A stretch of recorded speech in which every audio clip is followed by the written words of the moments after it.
everyone, and welcome back to the stream. I hope you guys are having a wonderful day. Welcome in. Today is a very special, every Thursday is a very special day because it's Stardew Thursday. I'm very excited to play Stardew today. I'm pretty sure we played last week, I just feel like we haven't. I don't know why. Every time Stardew Thursdays roll around, it feels like it's been a million years. But anyway, welcome in, Blue. Congratulations on redeeming first. I hope you've been having a good week. I hope you're feeling a little bit less sick today than you were the other day. Guten Abend! I'm sorry. The twerking sus crewmate really got to me. I did see, I think they updated Among Us, or they like added something new to the game. And whenever they add something new to the game, it's a lot easier to convince my friends to play Among Us. So maybe we'll get to play some Among Us at some point soon. More sick, unfortunately. Oh no, I'm so sorry to hear that. Hopefully that's your body just kind of like, I don't know, really trying to get rid of that. But hopefully you get over it soon. I know sometimes like when you have like a cold or something, it gets worse before it gets better. That's what I'm hoping you're dealing with today. Desi, welcome in! How are you? I hope you're doing well. Yes, I got this at an anime convention a few years ago. And I do not wear it, I say I don't wear it super often, but I do wear it on streams occasionally. I love it. I think it's very pretty. Day 1000 of being sick. Oh, I know exactly how that feels. I really do hope you can get over it soon. Body is so undercooled. That sounds miserable. That really does. I hope you're able to get plenty of rest. Do not worry, Blue, if you have to dip out of stream early, because I think the most important thing that your body can get right now is rest. So if you need to go to bed, please do. Please do. I hit part 2 of Inksty backstory for Shilian. Oh!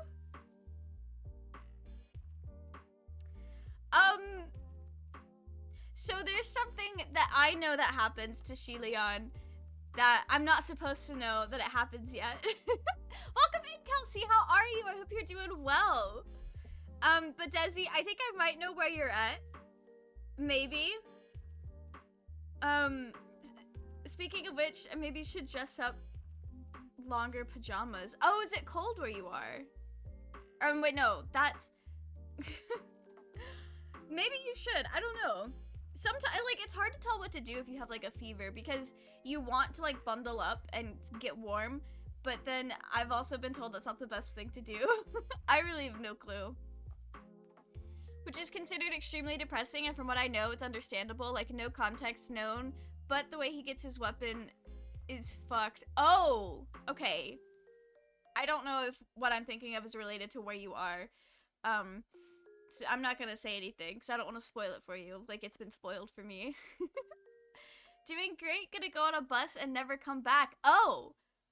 I hope that, congratulations, if that's a good thing. Definitely good luck on your new journey. Are you moving? Well, I guess that would require you to move. No? Oh, okay, okay. Well, I hope, if you're being for real, that the bus ride goes well.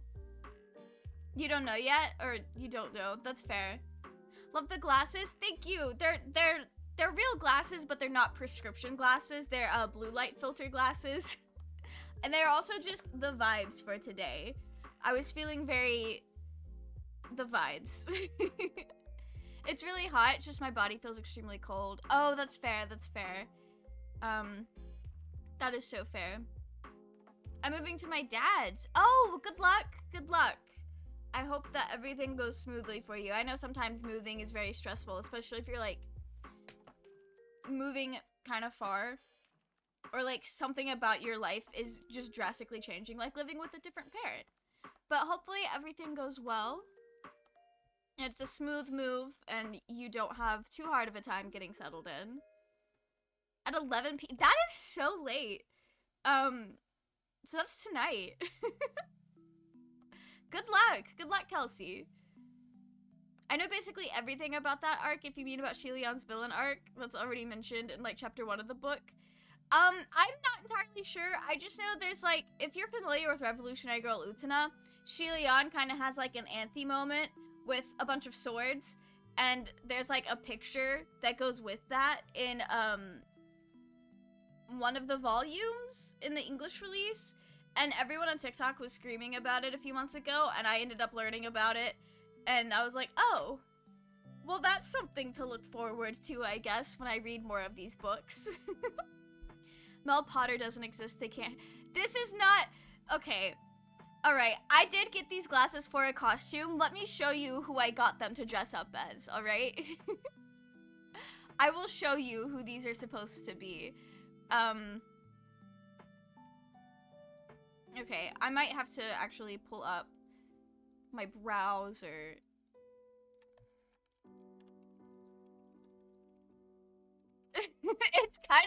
It's a little embarrassing, but, just go ahead and go over here.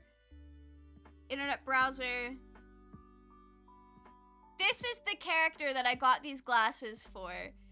These are his glasses. That's what I got them for. I have not worn this cosplay in quite some time. The cosplay itself does not fit anymore.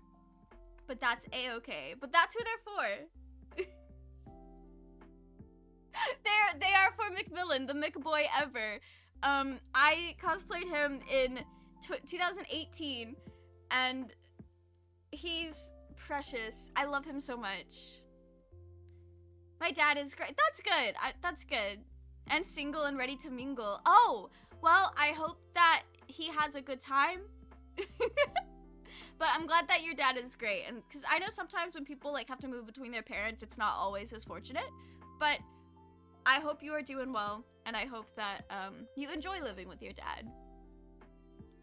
I heard about the sword scene. I don't know all the details. Still, the way he gets Rio. No, that's fair. That's fair. I also do not know all of the details of the sword scene, so I'm like trying not to get details so that I'm not completely spoiled by the time I walk into it. He is adorable. He is. He's so cute. He's like a really, really minor side character. But the part that he's in is getting an anime next year, so I'll get to see him in color and animation. Also, thank you, Desi, for the hydrate.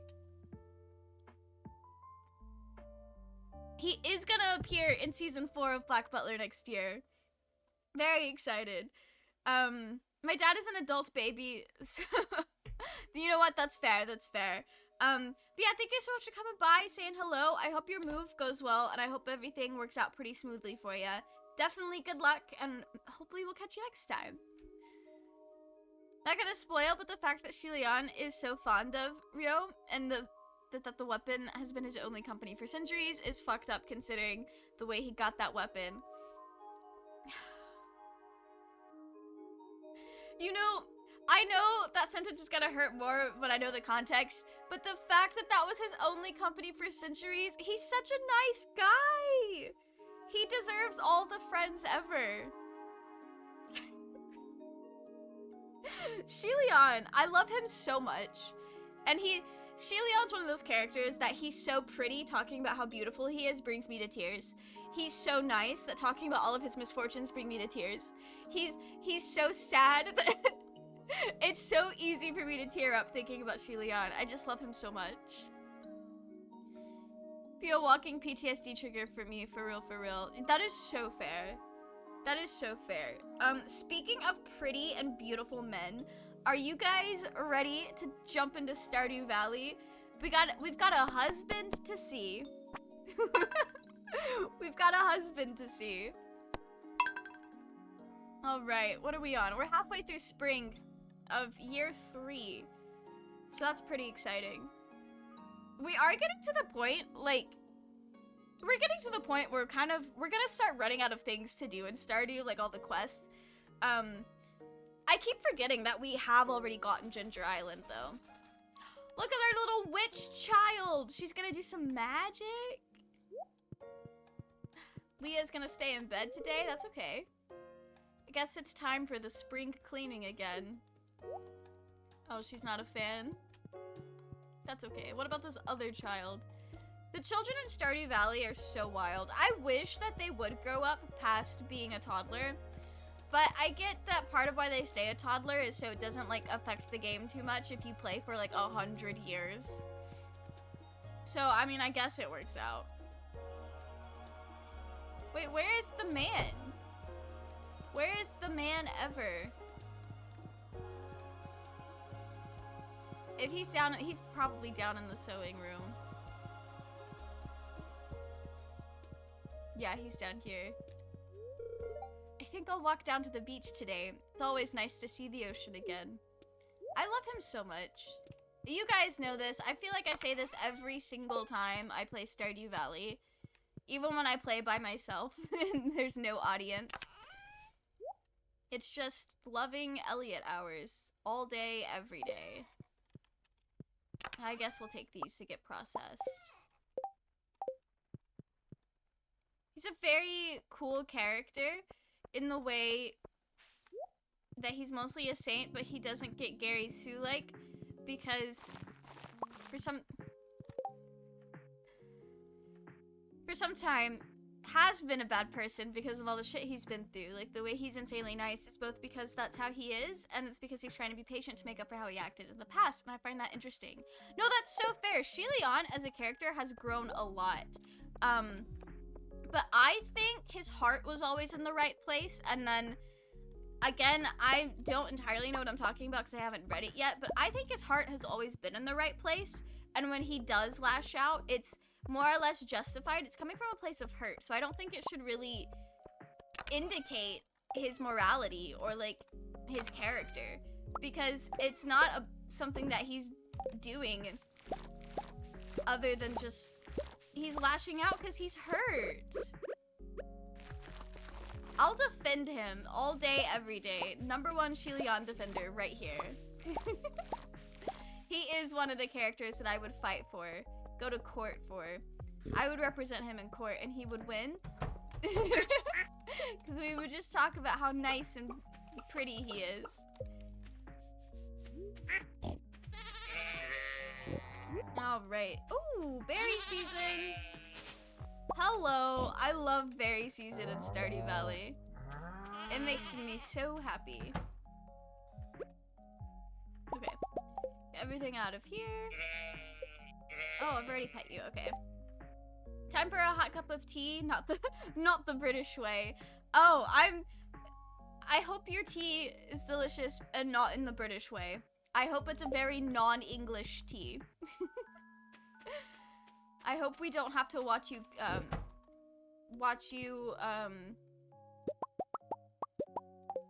what did my brother say? I can't remember. Oh, succumb. I hope we don't have to watch you succumb to being British. It's also annoying how people treat him like a uwu weak boy who needs his boyfriend when actually he could cut anyone to shreds. Yeah! Shilian can stand up for himself. He is a strong, powerful man. He could do anything he wanted to. And I respect him for that. Alright, let's dump some stuff in here.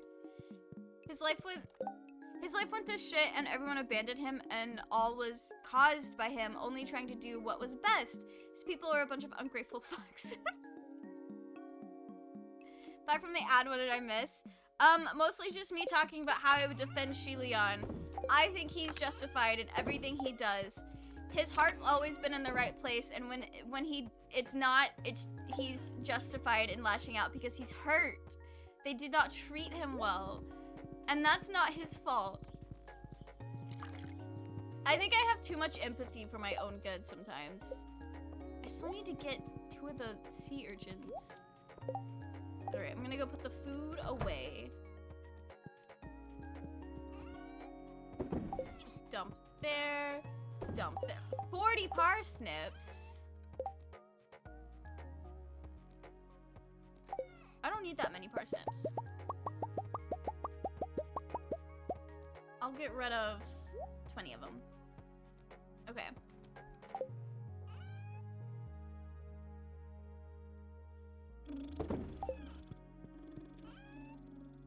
There we go. bunch of eggs. Oh, right. I'm gonna go make some mayonnaise. Because I feel like I don't keep mayonnaise on hand. And I definitely should. Goat milk. I do not have any other milk. Alright, that's fine. Tea should give some heat for my body. Yeah, of course. Hopefully it helps you feel a little bit better. Being sick is just literally the worst.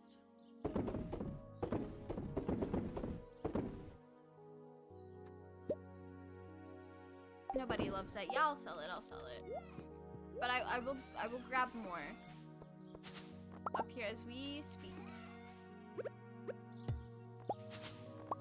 I'm gonna move these because I literally don't even use them. Okay.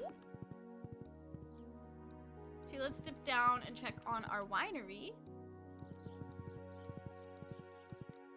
Honestly, if we could defend CL for the shit he does daily, then how could we not defend Leon for the shit he did centuries ago and that he regrets? Exactly! Exactly! But I will also say that I don't think we should be judging CL for what he does. Because a lot of the, like, bad things he does is kind of done out of his desire to survive. A lot of the decisions he makes is decisions he feels like he has to make to survive, or decisions that he makes under extreme, like, PTSD episodes. So I don't think we should hold that against him. He's also a neurodivergent minor. Me at my big age, I shouldn't make that joke. Because it's probably kind of weird for me to make fun of teenagers for, like, saying that, oh, you can't hold me accountable for my actions because I'm a minor. I need to workshop that joke. But no, I don't think people should hold CL accountable for his actions, because he doesn't make them. Most of his decisions that people, like, turn to and are like, he's a horrible person for doing that, they're not made with a sound and clear mind. They are made by someone who is in extreme distress and not entirely, like, present in the moment. Sorry, Desi, I know I'm preaching to the choir here, telling that to you. I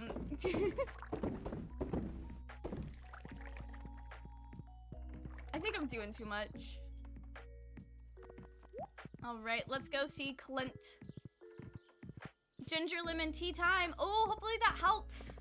Ginger, I don't particularly like ginger tea either, but it helps with the tummy aches. It makes the stomach feel better. So I drink it sometimes. And it's, like, honestly kind of a slay. My grandma likes to mix it with stuff, and that's really nice. I don't know what she mixes it with, though. The other thing I really shit on CL was for gaslighting Snake. No, that's fair, that's fair. Also, thank you, Desi, for the hydrate. I'm gonna come in here, process these geodes, and we'll drink and discuss while time is paused. I do think the gaslighting Snake was definitely something that wasn't super necessary for him to do. That was on his toxic girl boss shit. I can't defend him for that. I also just always forget that he did that. I never remember that he did that. What am I missing in the museum? But I also think, like, you could make the argument that Ciel didn't do that to manipulate Snake, but he did that to, give him false hope, or just to, like, not be the bearer of bad news. I don't know if you really should extend him that much grace, but, you could make that argument. And depending on the day, I would believe you. Is he wrong? Yes. Do I give a fuck that he's wrong? No, absolutely. Honestly, I think that was just Yana trying to give us an excuse to keep him around, because Snake is kind of a slay. I wish she utilized his character more. But I know that's literally what's going on in canon right now, is utilizing his character more, and people are fucking complaining. But they're not complaining about that. Alright, I'm going around trying to pick all the berries. A little berry guy today. Maybe if I gotta find a nice reason he did that, for maybe he didn't want to kill him, but to be honest, to me, killing him would be more merciful. You think so? Honestly, I think if he was like just straight up and honest with Snake, I think that would have been fine. Like it would have hurt, but I think Snake would have been okay in the long run. Like if he was just honest and then provided him the new family, like I think that would have been fine, because I don't think Snake was particularly close with the circus members. I always got the vibe that he was just kind of there, and he wasn't really like a part of the group. So I really do think it wouldn't have been out of character for him to accept the truth. And like obviously he would have a little bit of grieving time, but it wouldn't have been unusual if he heard the truth and was like, okay, I actually think it's a little weird that he was like, I'm gonna come kill you because you made my family disappear. Because I personally don't think that he was really that close with them. But I also recognize that they are his only family. So if it's all that you've got, you're going to do everything you can to protect that. But Snake knew something was up. He knew something was up.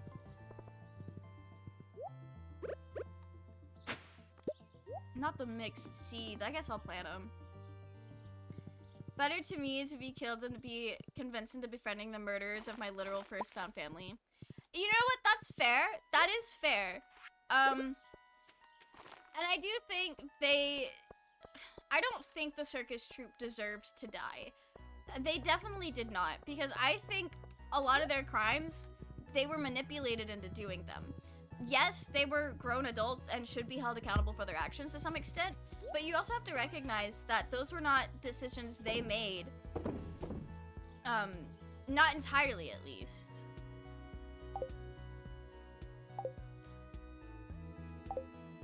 Alright, I'm gonna go give some gifts to people. Alright, let's go be friends with the villagers. Why can't I get on my horse? There we go.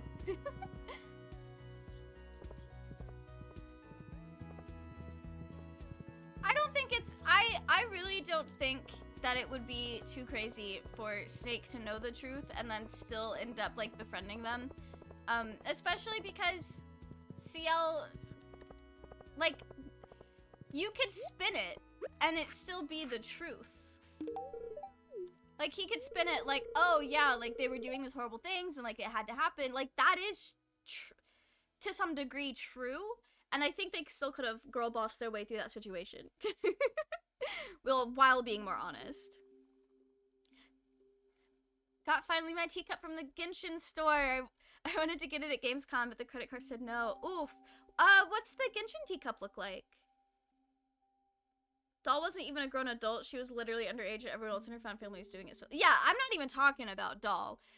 It's really unclear in the manga if Doll actually like partook in the kidnappings. Like, I think she probably did. But it's never specified. It's only in the anime and the musical where they have her do that because, they added those scenes where you like watch them kidnap children. Okay, where is Olivia? I'm gonna give her this.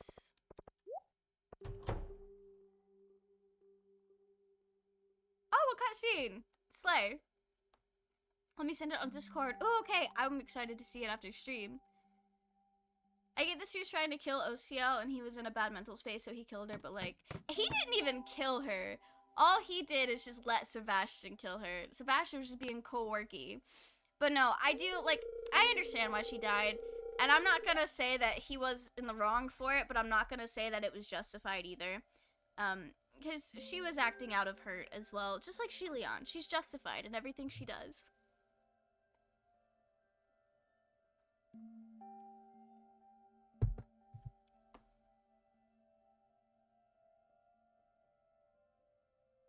Why do I feel like Haruhi Kyoko is a reference to Haley Kyoko and Olivia's a lesbian? Why am I getting that vibe? So I got to a TGCF Hualian Chibi keychain from AliExpress. It still needs to arrive. Oh, that's adorable. When it comes in, I would love to see a picture of it. It's interesting to me that both in the anime and the musical, Doll is the one hesitating in what she's doing. I think that's probably why she's left out in the manga. Like, in the manga, or just in the story in general, they're very much like, you're not entirely on board with this. Like, we're gonna kind of leave you out a little bit. That's the vibe that I always got from the story. Like, she's a part of the group because of their past and their history together, but I don't think she's fully integrated into, like, the crime ring part of the group. He didn't kill her, he just let Sebastian kill her. It's such a seal defender argument. Calling me out you're calling me out so hard with that too. You know what? Yeah. You're right though, you're right. You're so right. It's one of my bad habits. There are certain fictional characters that I can and will have a fucking essay defending them and all the things they've done wrong. Illumi from Hunter x Hunter is one of them. If you're familiar with Illumi from Hunter x Hunter. Oh, yeah, I know you like Hunter x Hunter. You were showing me the cosplayers. Welcome in, Real CL Phantom Hive. How are you? I hope you're doing well. We were just defending CL. Today when I played Warzone, I got Italian mates and they did sing Bella Ciao. I don't know if I know what that is. I'm not entirely sure. In the meantime, Bella from Twilight, what? I'm not entirely sure what that is, actually. It's probably something that if I heard it, I would know it, but I don't know the name of it. Sick Moderator Blue is reporting for duty, modding the chat and keeping everyone protected and safe. We really appreciate you, Blue. We absolutely do. Alright, what does Olivia have to tell us? She's just hanging out down here listening to the radio. I miss listening to her live on the radio. There's a magic to live music that recordings don't capture. I've actually heard that a lot. Once I went to see her perform with an orchestra. She was magnificent. When the war started, radio broadcasts from Gotoro were blocked in the Ferngil Republic. Oh. I hope nothing terrible happened to her. I can't in good conscience say she's doing... I mean, she's probably fine. I don't know enough about the war in Stardew Valley to say one way or the other, but I'm sure she's fine. I'm hopeful she'll overcome this. Yeah, she'll be okay. I don't think they have her on the front lines. My family is from the Gotoro Empire. My mother and father immigrated to the Ferngil Republic. Oh. I have family and friends there, trapped and unable to leave. I worry for their safety. I don't know if they're okay or not. It's impossible to call or write to any of them. Oh. That sucks. I've heard rumors of what's happening. I don't want to believe any of it. What is this supposed to be? Is this supposed to be based on something in real life? I'm not entirely sure if it is or not. Bella Ciao is an Italian song that translates in Hey Beautiful. Oh, okay. Bella Ciao is the song that they sing in the series Money Heist. Oh, okay. I've probably heard it then. My dad loves Money Heist. I think it's probably one of his favorite shows of all time. It's a partisan song from the Second World War. Oh! I literally know only the line, oh, Bella Ciao, Bella Ciao, Bella Ciao. That's so fair. In the game, Hoi For, I don't know what that is, but when Italy is in a civil war, then the game plays Bella Ciao. That is so funny. I'm okay, just very tired. That is so fair, that is so fair. I hope you're able to get plenty of rest when you do go to bed tonight. But that's so fair. So this week, I've been sleeping really wild. Like, I went to bed at like 10 p.m. one night, and then the next night, I accidentally stayed up till 2, because Null and I have been watching season 1 of Black Butler for a video that we're making together, and then after we finish the arc that we're watching, we just accidentally end up, like, talking about it, or, like, random shit, and it's so funny, because, so, I think I told you guys, on a previous stream, that, like, I've been taking notes. Like, I've deadass been taking notes, as we watch this, and last night, we watched the dog fighting arc thing. That was wild. And then afterwards, Noel was like, you need to put this in the script. We made a really horrible joke, like a very, like, horrible, in, like, the cursed kind of way, like a slightly not safe for work joke about Pluto. And that was, like, the last thing in my notes. And then we ended up, like, unrelated, just, like, talking about life. And they were like, you need to write down that after we said this, we ended up having an unrelated heart-to-heart. Because at first it was, like, in my notes, it looked like we had a heart-to-heart about something so cursed. And I was like, that's not the vibe. Bella is short for Isabella, by the way. My mom's name. Oh, that's so cool. I did know that Bella was often short for Isabella, or Isabel, but that is very cool. Definitely didn't use Google and copy paste it. I believe you, Blue. I believe you. Olivia's getting her glass of wine.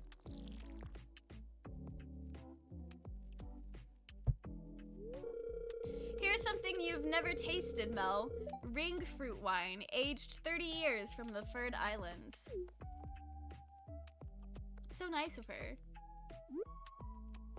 Am I just gonna guzzle it? You may have met Suki, the traveling merchant. She visits the forest on weekends to sell goods from Gotoro. Oh! Expanded adds lore to the traveling merchant. That's so slay. Pluto is a huge BDSM joke waiting to happen, to be honest. Okay, so we were watching the episode, and you know Noel made that video essay about Pluto, like discussing if he's like a dog or a demon, like more human than dog, and we were talking about that, and then there was like a scene at the very end where Bard like yells at him to put clothes on, and I'm like, so true, bestie. But then we were thinking about it, and it implies that he has, while this is, so for people who do not know Black Butler, there is a character in the anime who is a demon hound. So he's like this big dog, but then he also can shift and like shapeshift into a human form. And it's very cursed. It's incredibly cursed. But one thing that happens is his character is like lightheartedly sexualized in the anime a lot. And there was this one scene, like it heavily implies that this dog character has human genitalia in their human form, and I was like, they're implying that. That's a thing that they want you to know, kind of. And then we made the joke of like Pluto's little Pluto, and that's what the joke was. I'm of the thought that Pluto, like I could be swayed that Pluto is more demon and human in his conscience than he appears. And I definitely felt that way after watching Noel's video, because I hadn't seen the anime in like a decade. But when we watched the episodes last night, I was like, I hate to break it to you, but I think that's more dog than man. So, I have no clue. Black Butler's truly one of the weirdest things okay, it's not one of the weirdest things I've ever seen, but it's definitely up there at times. 99.7% fluent in Italian. I'm so proud of you, Blue. Italy got Bella Ciao, Germany got Erika. Oh, is that like a song that's like similar? And East Germany got Monica. It's just Monica. I'm sorry for the Doki Doki Literature Club reference. That was a deep cut. I love Noel's video essays, but I find it hard to follow them without subs. Oh, that's fair, that's fair. I could see that. I also love Noel's video essays. They are so unhinged.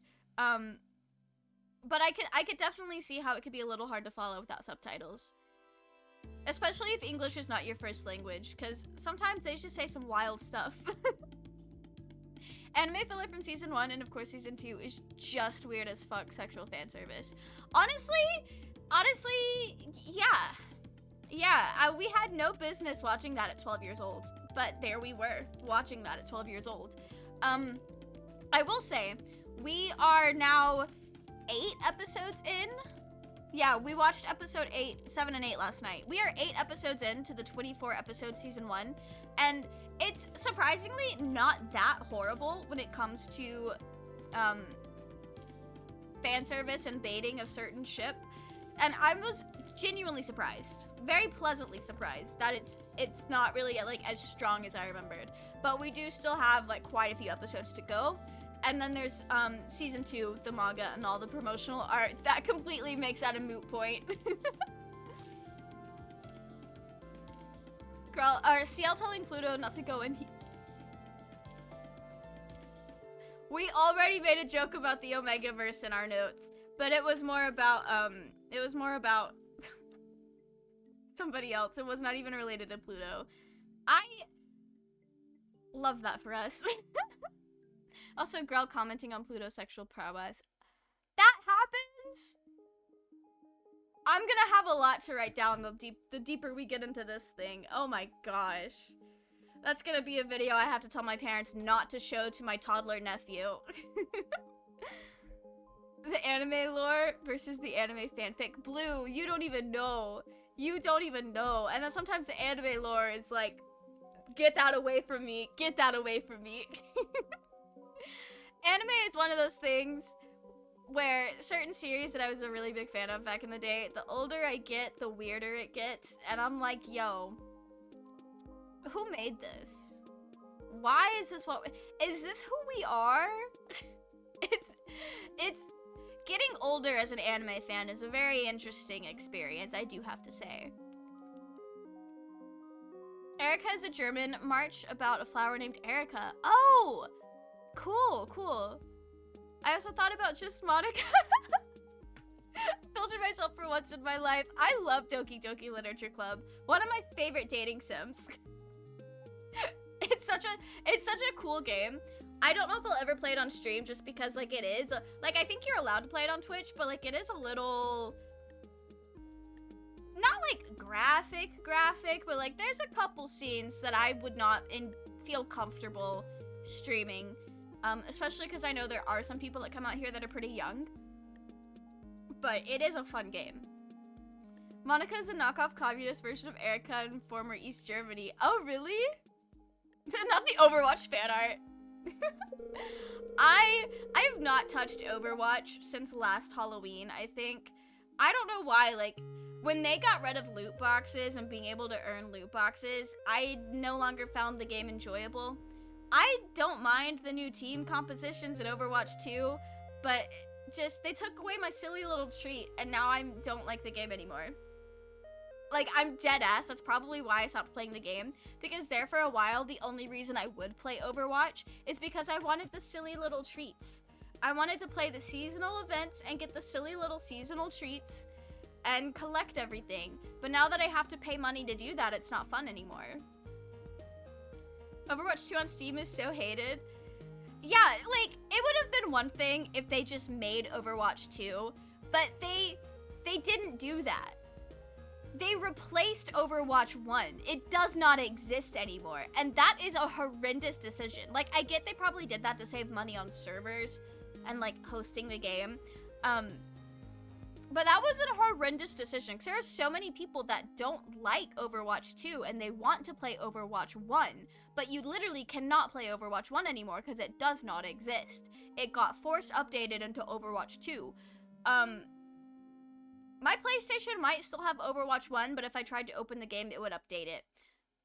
I don't use my PlayStation very often, so it has not had the chance to update. Sad the only way we can get anything from home is by buying smuggled goods. Yeah, that is really rough, Olivia.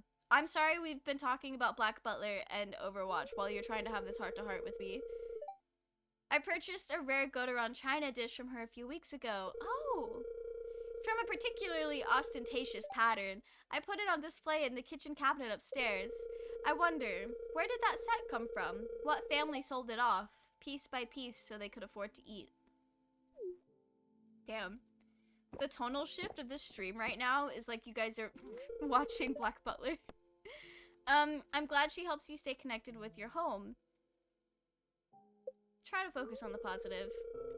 Her daughter just turned 6. Suki showed me pictures and she's absolutely precious. I hope I can visit next time she's in the valley. That would be so slay.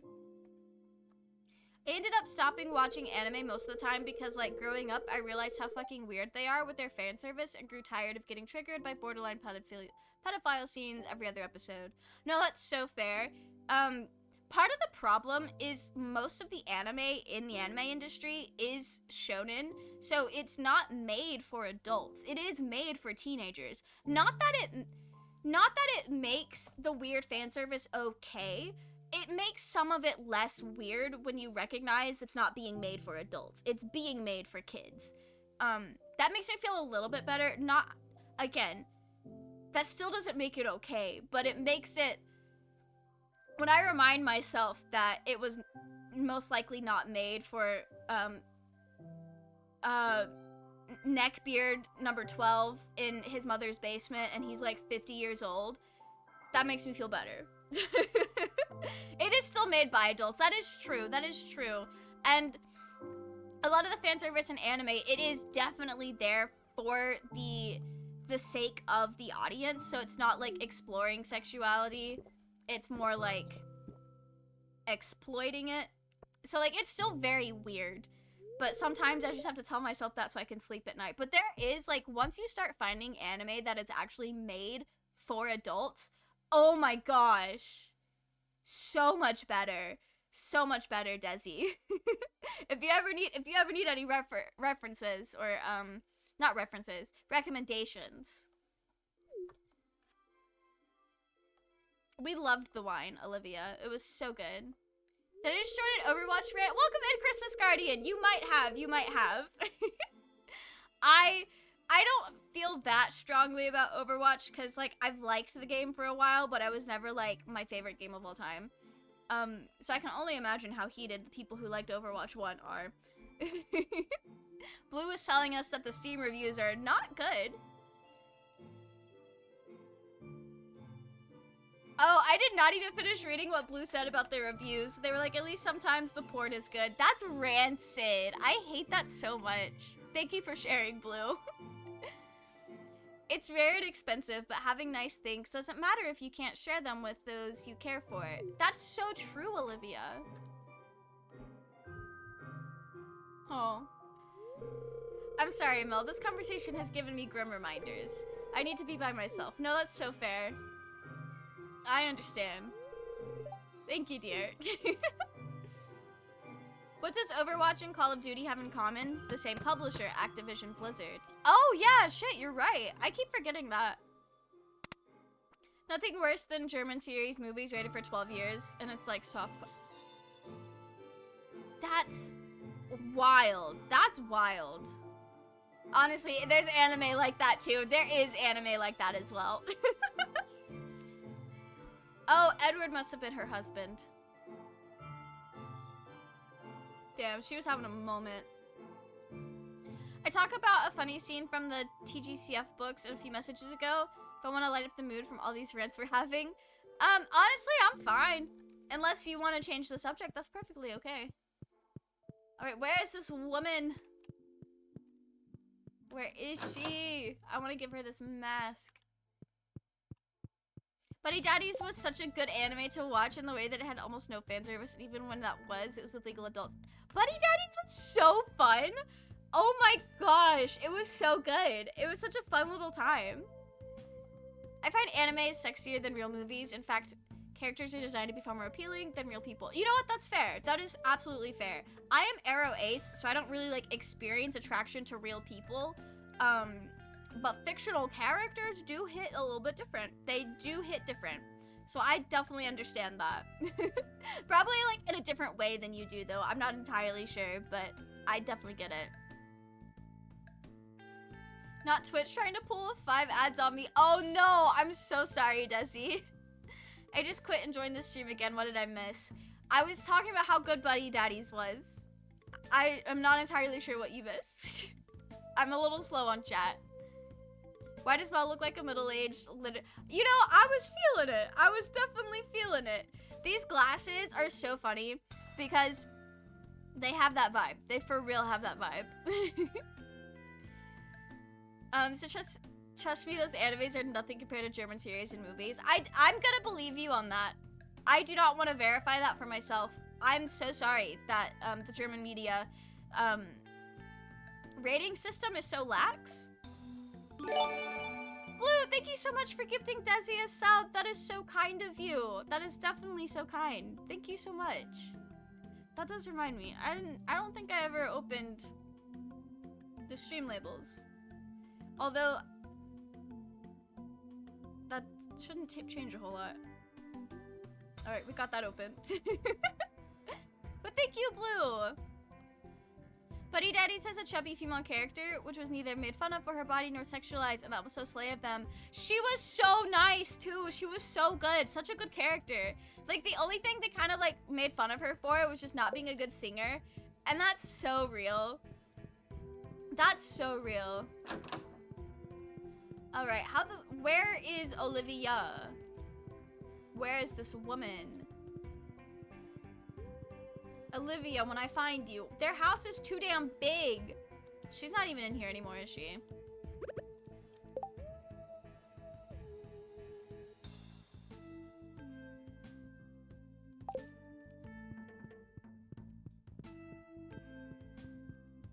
Is she? Oh, she's right there. Blue, thank you for gifting to Christmas Guardian as well. That is very kind of you. Oh, not the bot in chat as well. Oh.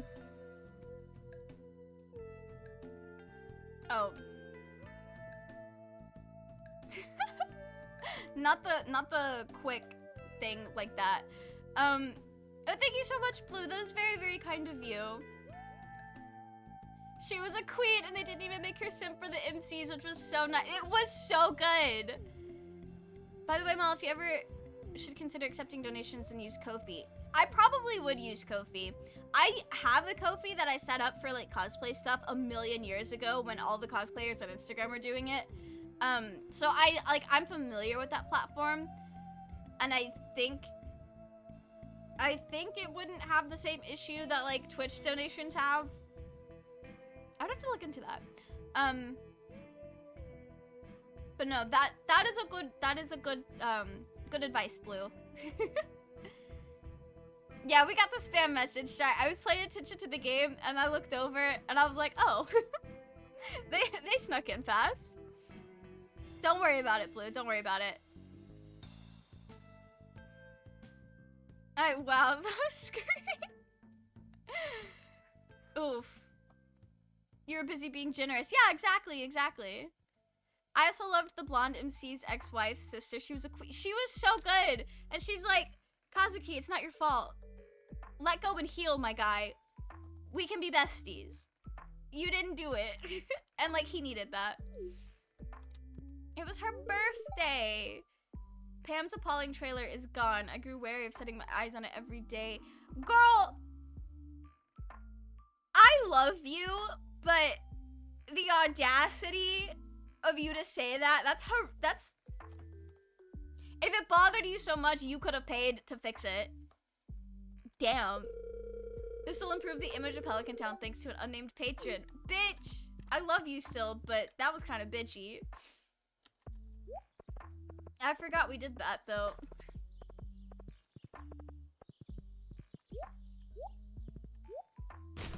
Alright, let's see if Gunther's in here. Oh! A Clint cutscene? We're just getting all the cutscenes today. Her sister died, and she not only didn't blame the MC for her death, but she didn't accept his apology money and even tried to cheer him up. Yeah, she was so real for that. Like, shit happens sometimes. Like, there's nothing you can do about it. You're a bit early for Christmas. Right, Blue does not celebrate Christmas.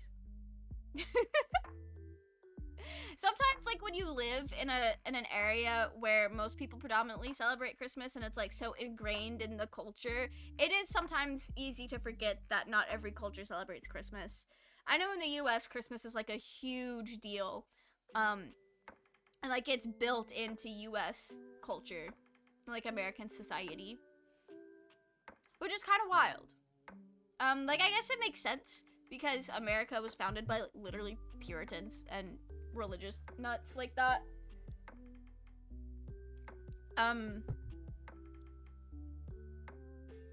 Care to join me? What am I joining you with, Clint? Let me just go ahead and tell you what's on my mind. I have terrible luck with women.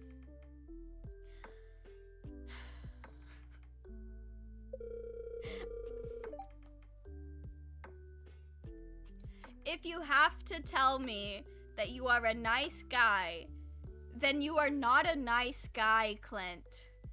You are not a nice guy.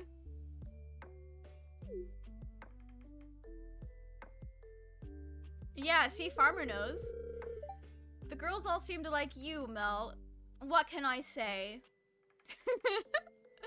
I am a man that's simply written by a non-binary person.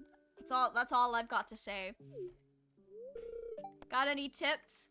Act crazy to keep people guessing. Just act natural, be yourself. Treat women the same as men. Impress women with your strength and charm. I do treat them the same. Elliot and Leah are both beautiful, beautiful icons. In the UK, it's somewhat a biggish deal. Yeah, that makes sense. Germany celebrates Christmas, obviously, but not Muslims. Yeah. Kind of mostly unrelated, but my mind does this funny thing where I think everyone I see on the internet is gay, but everyone I see IRL, I assume they're straight. Oh my gosh. I love that. Honestly, with the way that, like, most places have these, like, hyper-specific algorithms, that's probably a very safe assumption.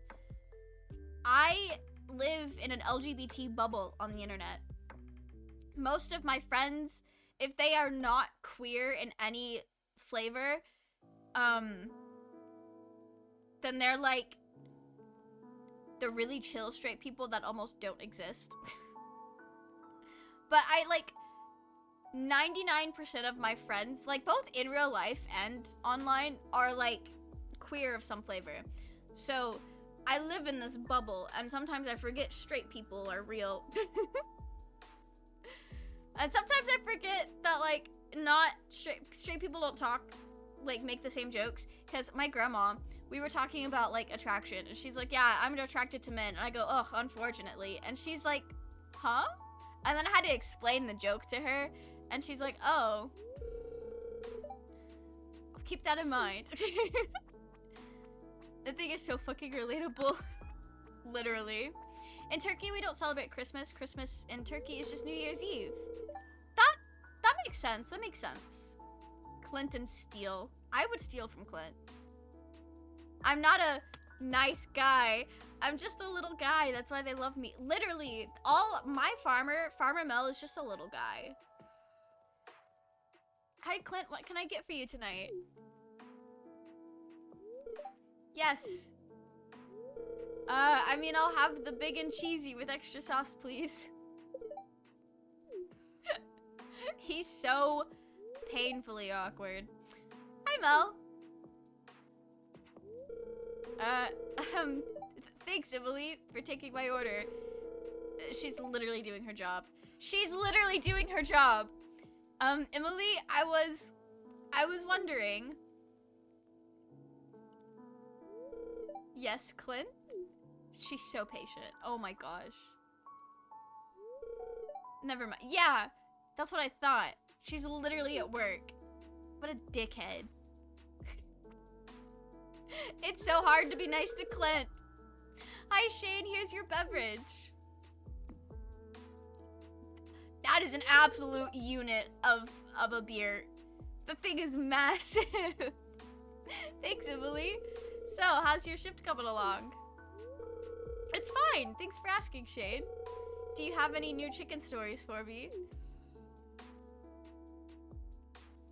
You're just hard to talk to. I'm the only gay person I know IRL, I think. Like, I have internet friends, and mostly they're all queer, but IRL people I know, they're family, and they're an ally, but straight. Oh, that's fair, that's fair. Clint and Steel like Flint and Steel from Minecraft. We'll just set him on fire. Farmer Mel is taking just a silly little guy to a new level. Exactly, exactly. Don't flirt with people when they're working. They can't say no politely because work rules are a bitch to follow. Literally. Although I do think at Gus's saloon, Emily would be allowed to deck a bitch if she was justified and no one would care. I think Gus would be an ally. Gus is a true real one. He would help her. If Clint did some weird shit and Emily just punched him in the face, Gus would come up and he'd be like, all right, round 2, let's go. I love Gus. He's such a real one. I have a lot of bisexual and gay friends in real life. Yeah, I do as well. And I have a lot of ace friends and a lot of arrow ace friends and a lot of non-binary friends as well. Like, we really just cling to each other. Like stand users in JoJo's Bizarre Adventure. Blue! Thank you so much for gifting a sub to Real CL Phantom Hive. That was very kind of you. You're being so generous. Thank you so much. You guys probably know that in politics, right-wing parties are homophobic. So is the German right-wing party. And funny thing is, one of their top politicians is a lesbian. Yeah, some politicians, they just like follow the money or they just do whatever they think is like the most slay. And they literally go against their own interest. It's like female Republicans as well. Just going against their own interest. I'm doomed. He is doomed. If I have anything to do with it. Alright. Gunther's not even in here. I'm here to see my main man.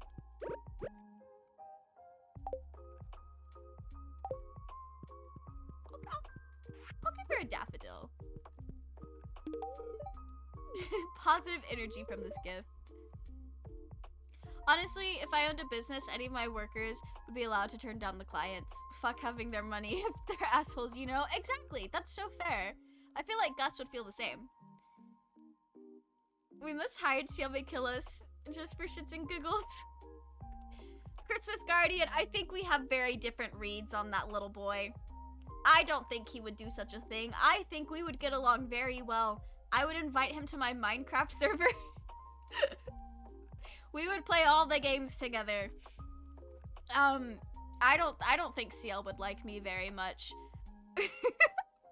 I like the two characters that I think I would be the most like if I were in Black Butler.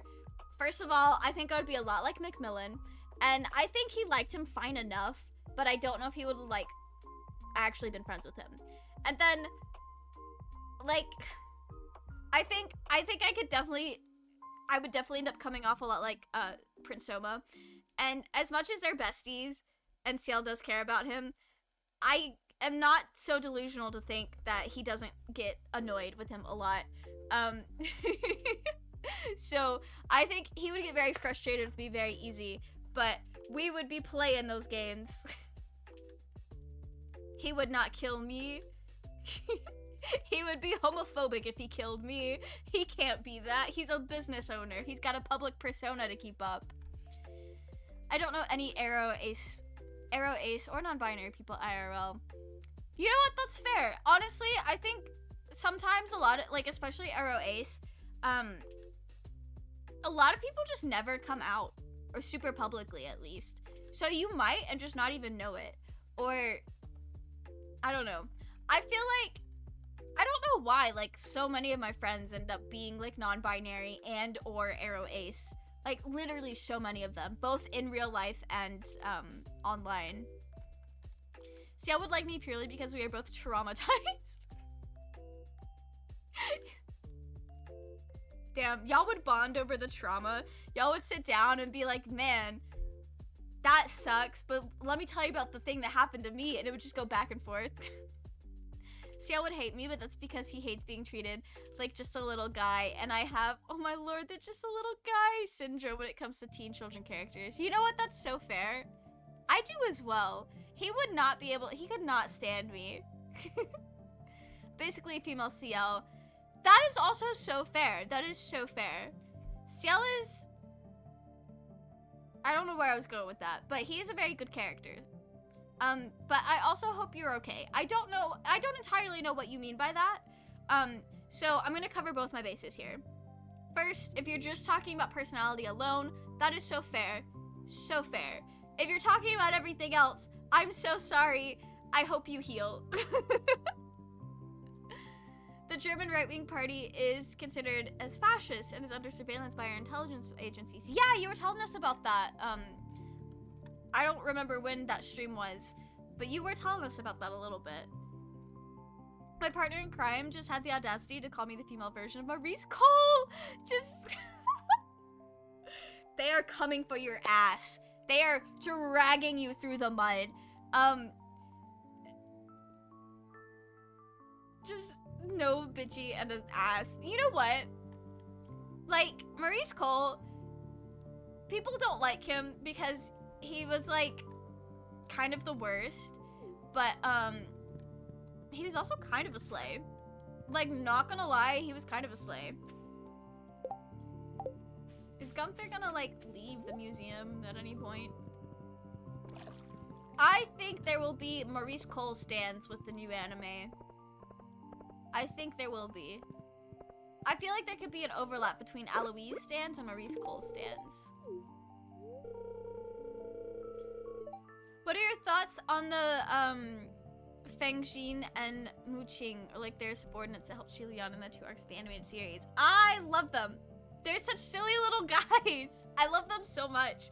I don't know them super duper well, because I've only seen the anime and then watched, like, or read the first couple of chapters, but I love them. I think they're so funny.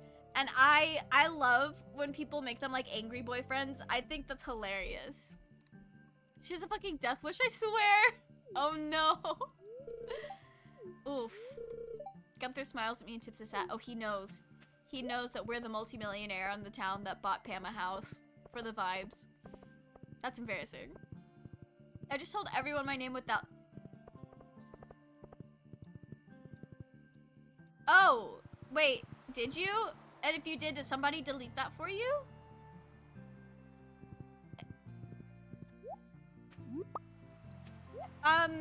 I think Blue can delete the message for you if he's seeing it. I don't see it. Basically, all of it, but mostly personality and love for sweets. All right, that's fair. That is so fair.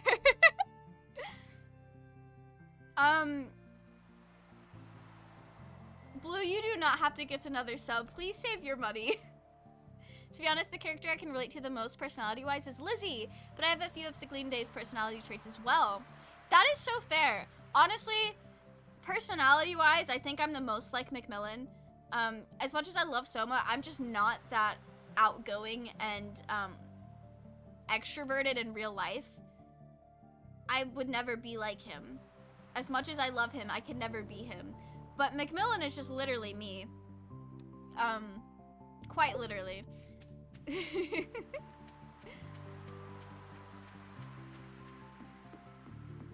Siglinde was very weird at first, but now I love her so much. She's such a women in STEM. I love her so much. She's a little odd, and there was like some weird fan service with her in CL. I choose to ignore that. I think she's just a quirky little gal. I'm really excited to see what kind of roles that she'll play in the future.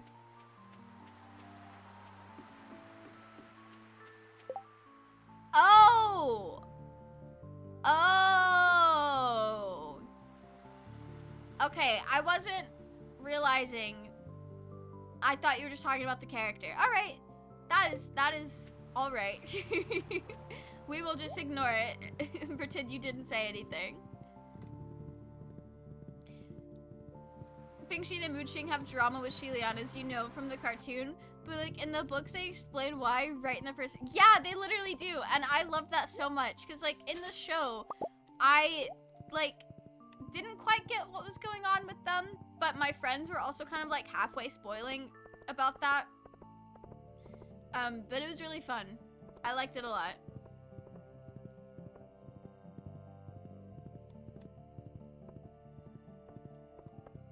I thought her being weird is on Yana, to be honest. Yeah, it was more on Yana than her character. She's the one who somehow thought that making an 11-year-old try to... Yeah! Yeah, no, that was wild, and she had no business. She had... Oh my gosh. The pigs were digging. They were truly digging today. Yeah, that was definitely a choice on Yana Tabosa's part, and a choice that I would have not made if I were her.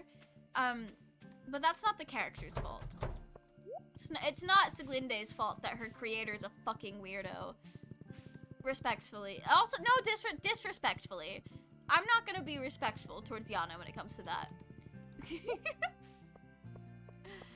And it's fine, this is never gonna get back to her. Ooh, my diamonds. Let's go.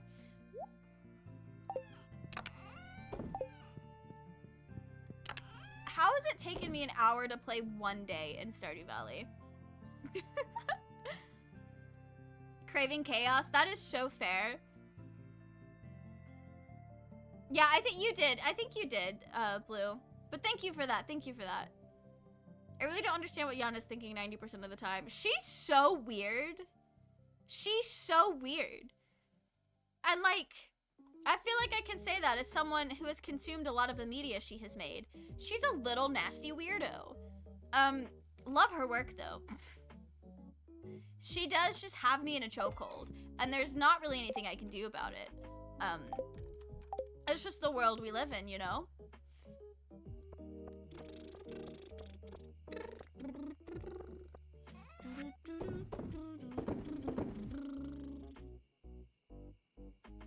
I'm gonna take that to the kitchen.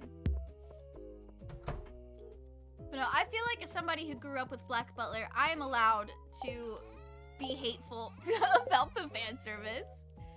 It's my God-given right. I'm jokingly aggressive, by the way. Just wanted to make that clear. I don't know if that's clear. Oh, look at my little family. I love us.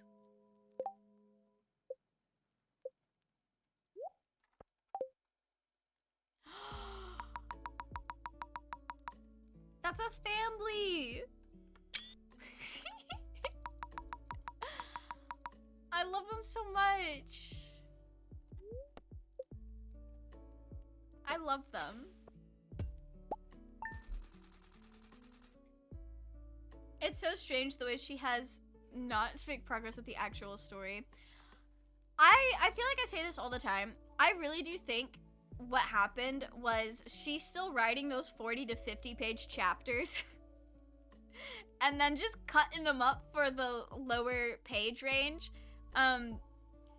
Because that's what the pacing feels like. That's what she's doing. I don't think she's literally doing that, but she never adjusted her pacing for the shorter chapter lengths. And that, I think that's really all that issue is. Because it's taking double the amount of time to tell a story than it used to. And she has not adjusted. I'm gonna put the froggy hat up. We're gonna run with our hair today. Oh, Leah's doing art. Okay. View from this one. She says this every morning. Every morning she's standing here.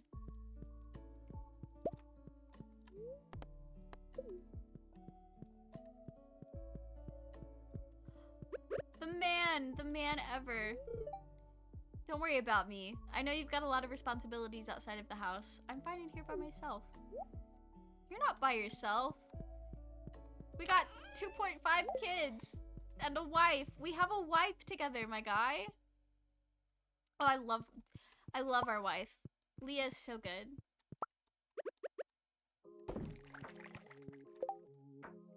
I need to catch up on chat. It's her weird fetishes and the way she displays them in the comic that creeps me out. No, that's so fair.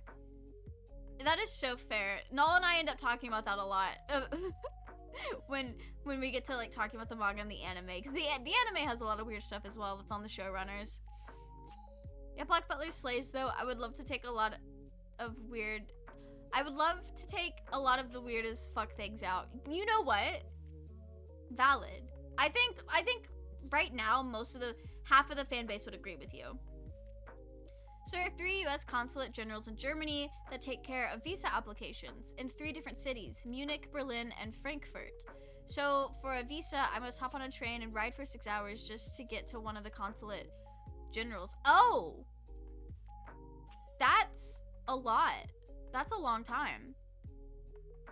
I assume 6 hours one way, or is it 3 hours one way and then 3 hours back for a total of 6 hours? I don't know how big Germany is. There is one consulate general nearby where I live, but they are not responsible for visa applications. Oh, that's so annoying, Blue. I was thinking that basically with all the Dickens, Sherlock Holmes, Titanic, Bollywood, Harry Potter, Grimm references, she hardly comes out with original material in Black Butler. I'm gonna be honest, I believe you, but I'm not familiar enough with most of those things to pick up that they're references. I don't think she's actually making Harry Potter references though, although I will say the chapter cover for this month, it does look like Snake is dressed up in Harry Potter stuff, but the Weston arc, it's actually based off of Eton College in England, and that's just how like English schools are. So I don't think that was a Harry Potter reference on her part. I think that was just Weston arc and Harry Potter were both based off of and referencing the same school system. I think that's the only thing with that. Sherlock Holmes is she literally has the author as a character. Like, that's clear as day. But the others I didn't really pick up on. Except for the Titanic. I only pick up on the obvious ones. I still like her writing. Maybe she thinks she'll live another 300 years to finish it. Damn. The pace that she's taken it, maybe. But no, I still have a lot of fun with the stories that she crafts. And honestly, I think at this point in life, it's almost impossible to have a completely unique idea. Everything that everyone writes is going to be somewhat inspired by or based off of something, whether they realize it or not. That's just, humans are very collaborative like that. Can we agree that his butler merrymaking episode 7 with the bear baiting and Ciel almost being killed by hounds was so... I literally watched that last night. That was what, like... That whole story arc is kind of fucked up. But it also gets Scooby-Doo vibes. But it was very fucked up. Like, the whole time I was watching it with Null, I was like, what the fuck? Who wrote this? Why did they write this? Like, what is going on at any given time? To be honest, I can relate to Siglinde's thirst for knowledge and her kind of healer personality. But mostly, I'm very excitable and friendly like Lizzie. Really asocial like OCL though. You know what? That's fair. Honestly, when I first read Black Butler, I recognized that I was probably the most like Lizzie. But I also really, really attached onto CL, and I called myself the CL Kinney for like a week. I wanted to thank you for being such a sweetheart and listening to me the other day. I know I can get a little maudlin when I've had a few glasses. Next time we have a drink, I'll tell you about some of the marvelous places I visited. It's easy to forget there's a world outside of the valley sometimes, but I have plenty of stories to share.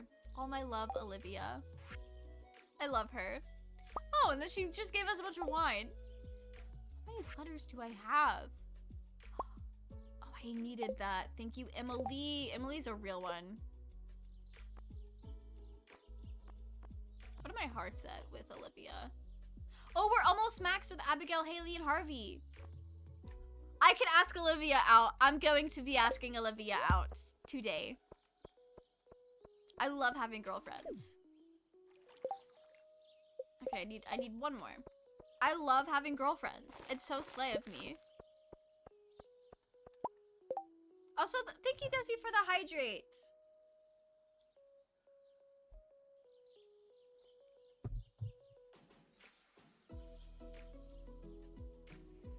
I signed off from college, 6 hours one. Wait, do you mean like you don't... What do you mean you signed off from college? 6 hours one way is a long drive. That's gonna be a really long day for you, Blue. But good luck.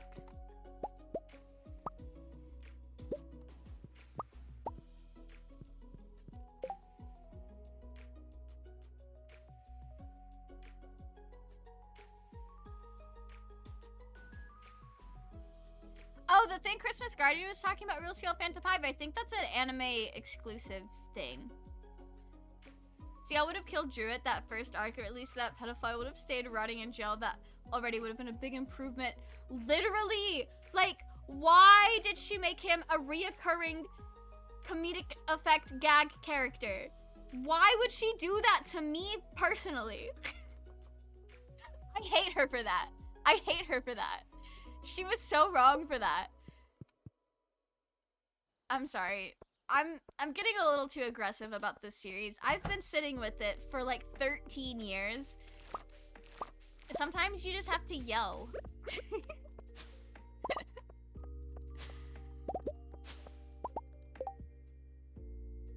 Imagine going on a train ride for 6 hours and they deny your visa application. Oh my gosh.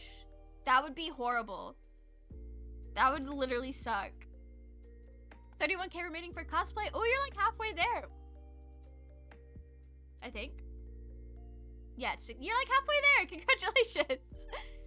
Yes, Mel, Harry Potter was based on Eton College too, but Weston's houses correspond to too much to the Hogwarts houses.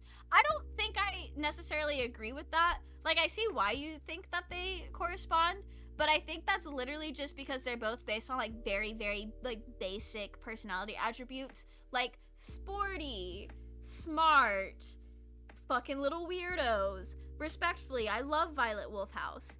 And then you have pretty people. The only 4 types of people to exist. I think that's pure coincidence. I don't think that was like Yana being like, I'm going to reference Harry Potter. It's just they both have really, really basic ideas. But I do see why people think that there was more intentional referencing there, or it's like the anime version of Harry Potter. Although I think that people who look at it and are like, oh, that's just the anime version of Harry Potter, they need to watch Little Witch Academia. It's not the same in like the structure, but it's the same, and it's like people going to school to learn magic, and it's so slay. It's so good. The fact that Druid is under the protection of Undertaker. I forgot about that. I don't like that. I don't like that at all. Can confirm the Weston College arc and Hogwarts are just disturbingly similar to the British school system. Yeah. Theory, the anime authors are high while writing the filler stuff. They could have been. It's the only explanation. Mine was not a real complaint though, as every story is retelling or fan fiction of another story, and it's been so since literature exists. Yeah, exactly. Yana's just too damn explicit, that's all. Literally. I don't know if you have... So there's this woman on Tumblr who has this theory that corresponds with the Mother 3 game, which I think is just Earthbound. Because I know when it was released in America, it was just like one of them. I think Mother 3 and Earthbound are the same game. If not, they're related, and it's like the same series. And like the matchup is so perfect. I don't know if it's intentional, but it was so wild. Not going to college anymore. Oh, no, okay, I get that, Blue. Well, I hope that, what am I trying to say? I'm glad that you're no longer spreading yourself too thin, because working full-time and going to college like you were doing was definitely not sustainable. I do hope that if you do decide to go back to college in the future, you are able to do that and pick up where you left off. And I also hope you're still able to, like, move forward in your job in a way that you would like to.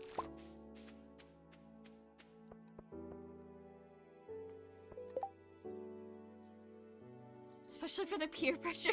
The peer pressure in Weston is wild, let me tell ya. I'm trying so hard to catch up on chat. Not gonna lie, I relate to Aloe so much because we share the same fucking trauma and it's fucking awful. I'm so sorry to hear that, Christmas Guardian. I do hope that being able to relate to Alois as a character does provide some comfort for you. And I hope that, he's a really good outlet for you for like processing that and healing from that. Because I know sometimes when you've like gone through something really horrible, being able to see yourself or see that situation in a fictional environment can do wonders for healing, I think.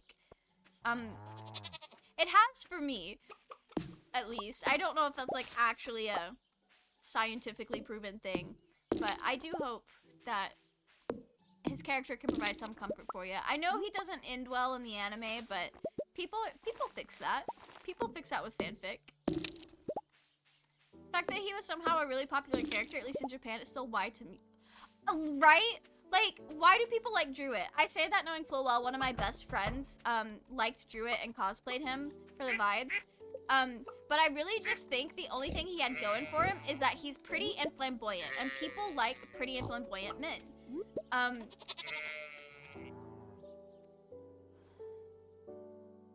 He's standing over something I'm trying to pick up.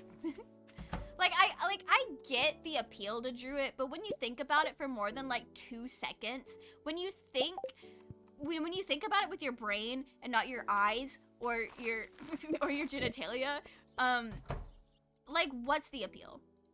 What is really the appeal? Like, what are we doing here? Why are we doing this? I really just hate Druid as a character. I've always hated Druid. He makes my blood boil. For people who are not familiar with Black Butler, the character we're talking about is canonically a predator and just gets away with it, and literally, like, nothing happens. He's just silly goofy all the time. He's just a silly goofy little guy. Is how he's portrayed as afterwards. It's fucking wild. Literally insane.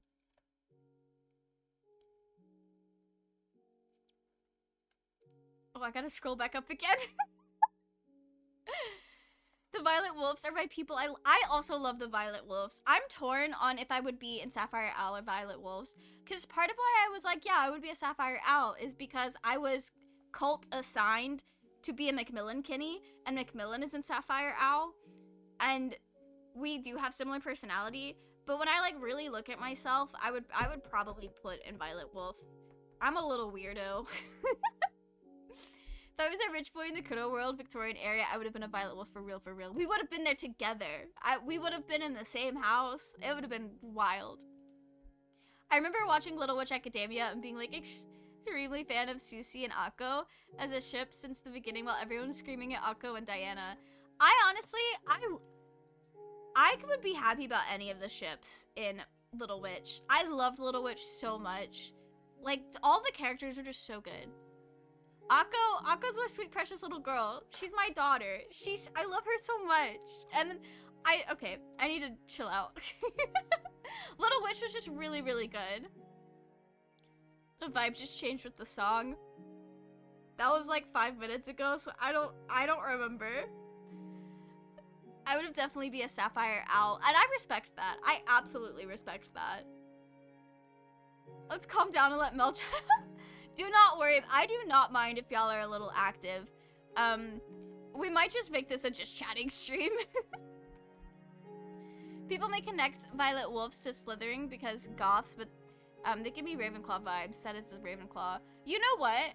That's how I've always seen it as well. I don't think there's like a really clear connection.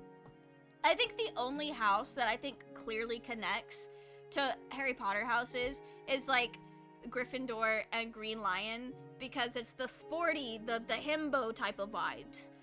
And I guess you could argue Ravenclaw and Sapphire Owl, because it's like the nerdy people. But it doesn't match up perfectly enough for me to be like, oh, it's the same. Because I have to like make mental jumps with like lining the houses up. I also just don't care enough about Harry Potter to really put a lot of thought into it. I mean, the books hit in middle school, but that was when I was in middle school. Pretty and flamboyant equals Redmond. Listen, I did not know how to appreciate a beautiful man, or, well, I don't know how old Redmond is. I did not know how to appreciate a beautiful, male character the first time I read Weston. The only saving grace is that I know Redmond is probably too young for me to, like, actually simp for. If I were younger, or if Redmond were older, I would be insufferable. I love pretty little guys. Like, an anime man with long hair. Gender. The gender they hold, so good. Why can't that be me? We love to see it. Absolute gender envy. I'm gonna be so excited to see Redmond. Redmond's not even, like, he was definitely not my favorite character the first time I read it. But now he is, because I like pretty little guys. What am I even talking about at any given time? Genuinely got more votes than the servants during the 100 chapter pop. That was wild! That was absolutely wild. The Akuma 6 chapter, like, what? I have thoughts about that popularity poll. I would have to, like, look at it again, but I remember, like, being kind of surprised about a lot of the votes. I shouldn't have been surprised that Sebastian was #1, but I was surprised. I was like, he beat my silly little guy? He beat my son? Why would he do that? But then I remembered that most people that are fans of Black Butler, really like that funky little demon guy. So... I think Edward Minford, for instance, is very Hufflepuff. I could see that. Edward's kind of fun. Violet House and Slytherin may be similar because they're outcasts, but the difference is Slytherin people are very traditional and conventional. Yeah, it's like, to me, just being outcast isn't enough to, like, have them match up. I'm the embodiment of Scarlet Fox. I love that for you. I love that for you so much. I love Susie since the beginning because weird, funny, little creepy goth girl with purple aesthetic. Susie was so... I loved her. She's so fun. She's just a quirky little gal. I feel like the P4 are probably like 17. Yeah, they're definitely like close to graduating. They're like in that 17 to 18 range. But I'm 26. So even if they were 18, I would still feel weird. Being like unhinged about them. But I don't know. They're definitely like in that range of like about to graduate. That's how I've always read them. They've always felt like they were seniors. I don't know what that means in British school, so I can't accurately portray that. But when I write fic about them, they're like seniors about to graduate. Like they'll be leaving school soon. And not because they murdered someone. That was a terrible joke. I'm sorry. Spoilers. OCL Phantom Hive also gives gender envy, I'm sure. Not to me personally, but being a kid, he's really androgynous. Yeah, no, literally cosplaying CL and presenting that way is how I figured out I was non-binary. I'm dead ass. It's kind of embarrassing. If it wasn't him, it would have been some other anime character. I am fully aware of that, because it was more so the act of cosplay and presenting as a different gender that had me figured out. It's just he was the vehicle I did that with. That was a weird way to word it. Me and Redmond are the same age. You're literally Redmond? Oh my gosh, Edgar Redmond in the flesh? That's crazy. Blue, I really do hope that you're able to get over your fever soon, because that sounds miserable. I'm so sorry. I'm so sorry to hear that. Vincent being in the top 6, despite the fact that he was there like 4 times, is so funny. And you know what? He might have only been there 4 times, but he looked good while doing it. I'm sorry. I'm so sorry. I know Vincent's very easy to simp for because he's one of the few adult characters. Vincent's character is just so funny to me. He's just a guy with questionable morals. It really depends on your fan interpretation of him. Zoom in. That child is zooming. Jeez. Oh, I need to go buy a bouquet of flowers for my new girlfriend. She doesn't know she's gonna be my girlfriend yet, but I got the max hearts, so she'll say yes. Imagine being kicked out of school right before graduating. Oh, I would be pissed. I would be pissed. But I think at that point they're like, well, I guess I'm glad I'm not going to jail because I literally committed murder.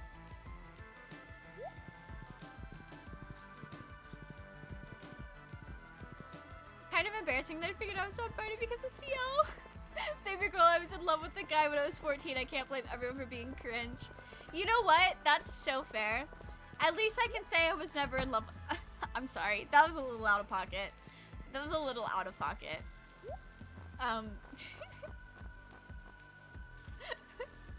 But no, that is so fair. Absolutely fair. And honestly, I'm gonna say it. I'm gonna say it. You were valid for that. You were so valid. All right. Victor, where's your mom? Oh, wait. No, I know where she is. It's a Tuesday. It's a Tuesday, isn't it?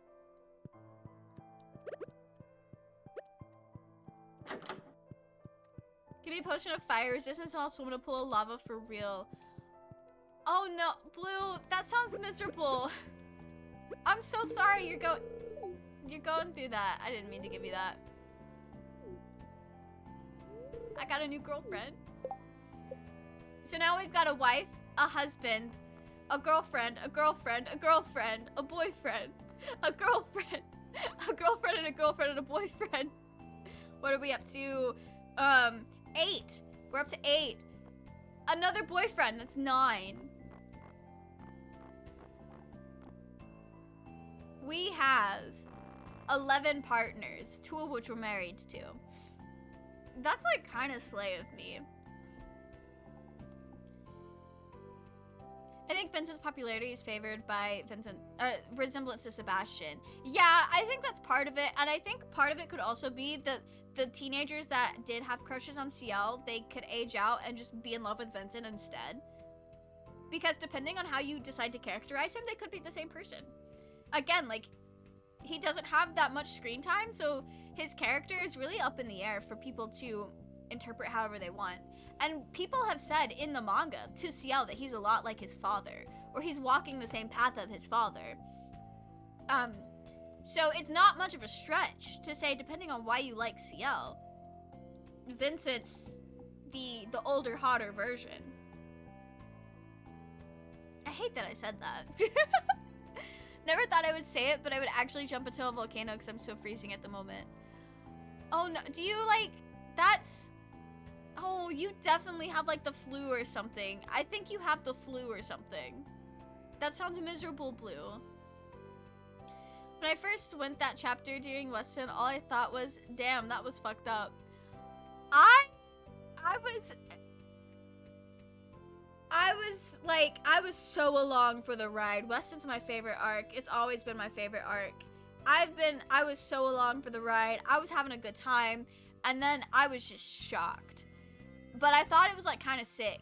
Like, it was cool. Not cool that they did that. Not cool that they did that. But like just the twist, like the plot twist was cool. It was fun.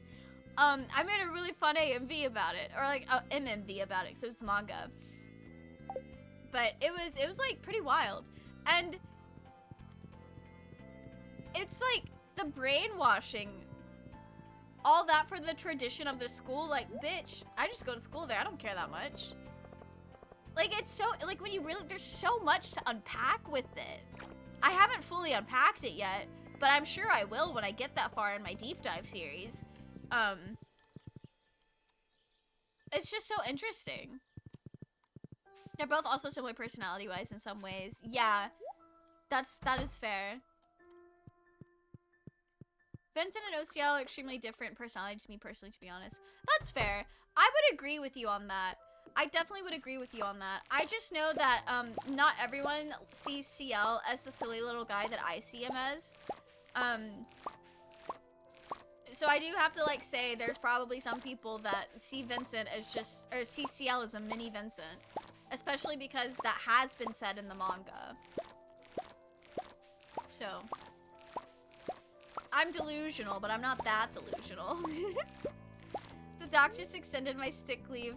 Oh! Yeah, you definitely need to rest, Blue. Definitely need to rest. Maybe we'll do, I will say maybe we'll do a short stream today so Blue can rest. But then I realized it's been an hour and a half and we've not even played 2 days of Stardew yet. That's actually kind of funny. I actually find that hilarious.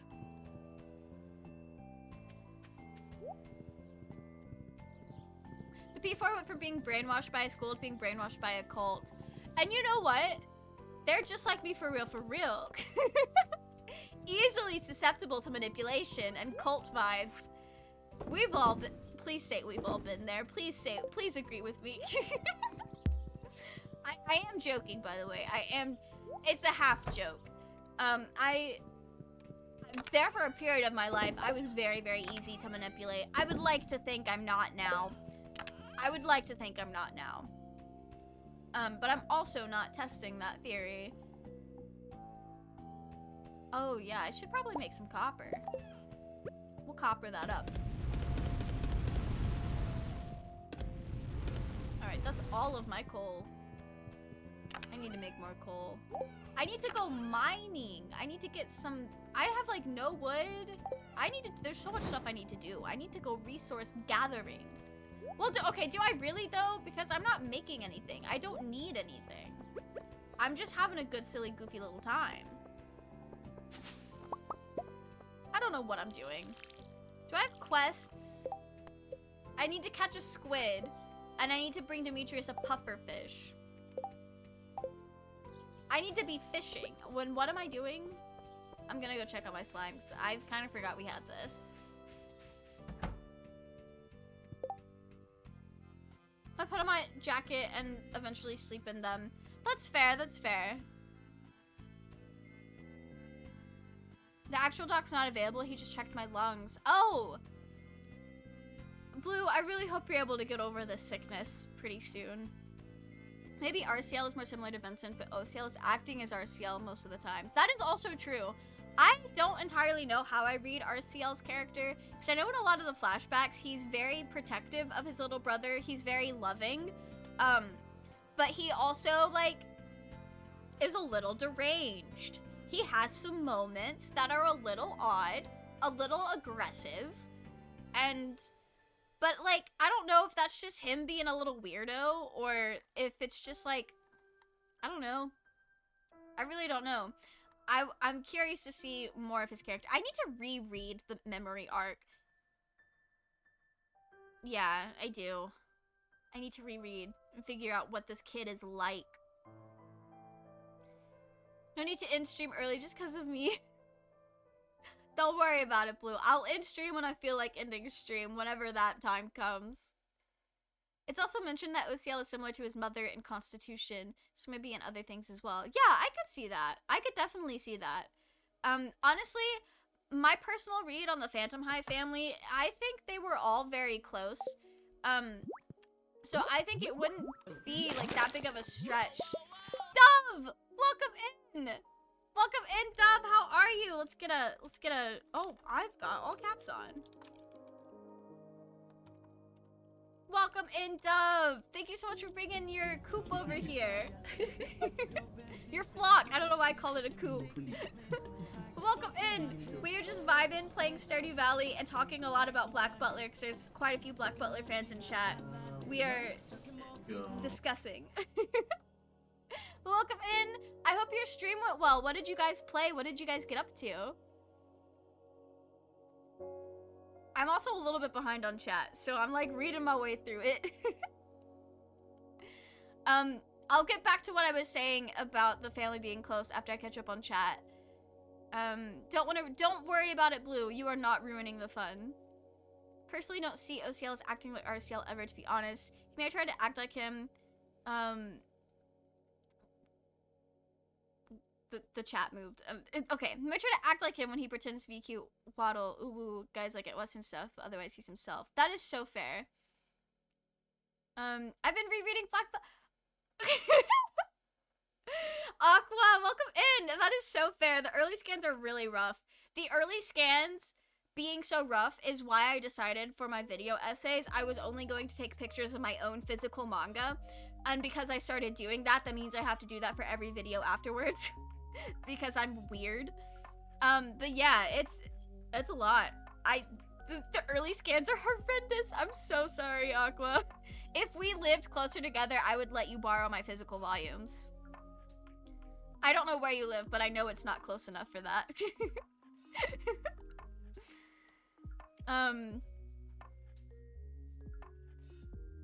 where am I? Oh, the fact that nobody's expect Tanaka suspects him. When he burns RCL's body, he burns his past self as well. But of course his true personality shows. That's fair. That's a fair read. Don't worry, Blue. Honestly, we're friends, so that's why I'm worried about you being sick. Definitely do not apologize.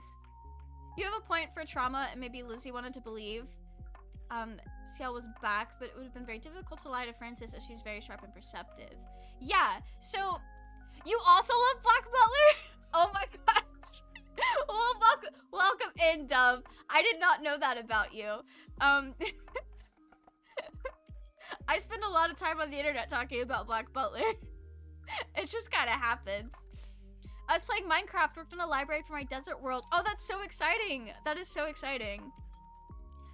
Anyway, so I think the Phantom Hive family, we see in flashbacks that they were really close to each other.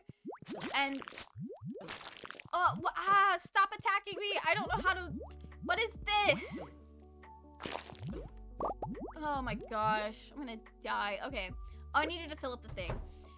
I think we see the family being like really close to each other.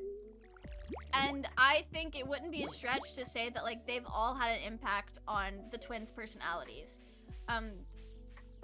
But yeah, I think that the Ciel we know is acting like how he thinks real Ciel would act, but that may not necessarily be how he would act. It's his perception of him. And also, like, I do think the Medfords, like, at least Francis and Alexis, because I think they would talk about it. At least they know that something is up with their nephew. And I also think they're the type of family that it would be weird to bring it up, so they probably only talk about it, like, when Ciel's not around. And there's also that thought of, well, is he being so weird because of the trauma? Or is this actually the other kid pretending to be someone he's not? Like, there's a lot of factors from the outside that I think they don't feel comfortable asking Ciel about. And we do see, like, in some of the chapters, like, Lizzie starts to pick up on the fact that he may not be who he says he is. Either that or the trauma really fucked him up, which, you know, both are true. Both are definitely true. Oh, Dove! Okay, let me start that over. If you're still here, if you're not, do not worry about it. I definitely take care of yourself after your stream. But if you are still here, did you read the Black Butler manga? And if so, like, are you caught up? Also, Aqua, this goes for you as well. Are you caught up? And if you're not, I'm so sorry for all the untagged spoilers on Tumblr.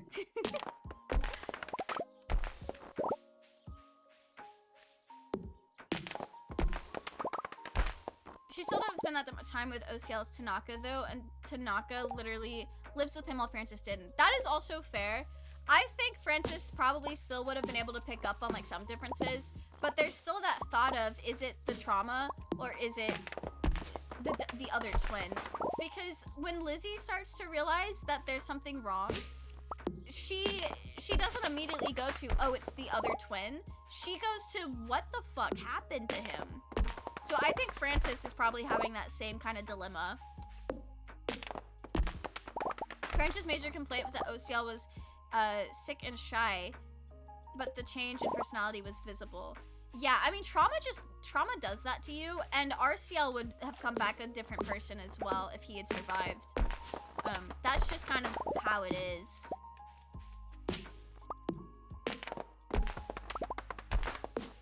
Why are the animals still out? It's bedtime. I thought they went to bed at like 7.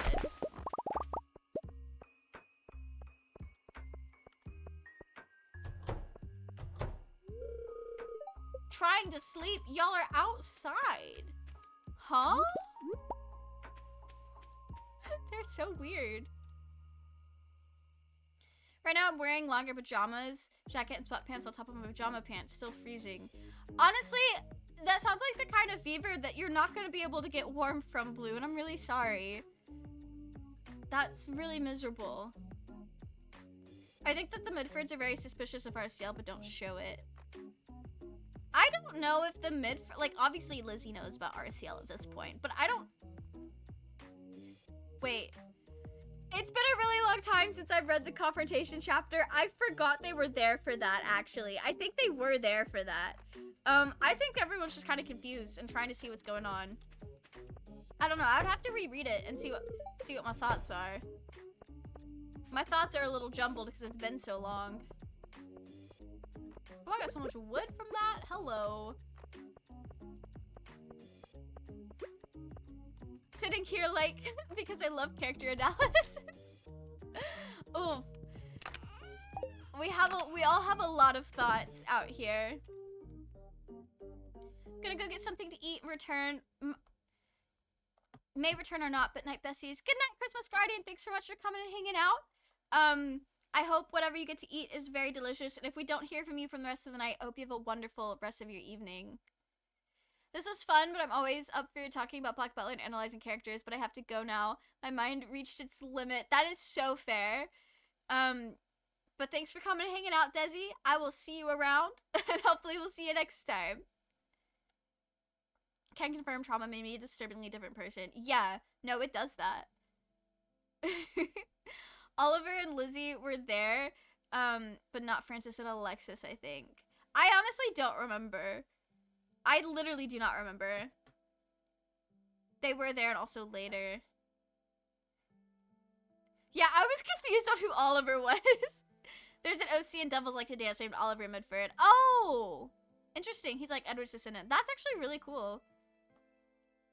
Lizzie also says that she knew RCL was up to no good with that blood collection. Yeah, Lizzie's a smart girl. She's very smart. And I think she has a character arc that she's going through or about to go through.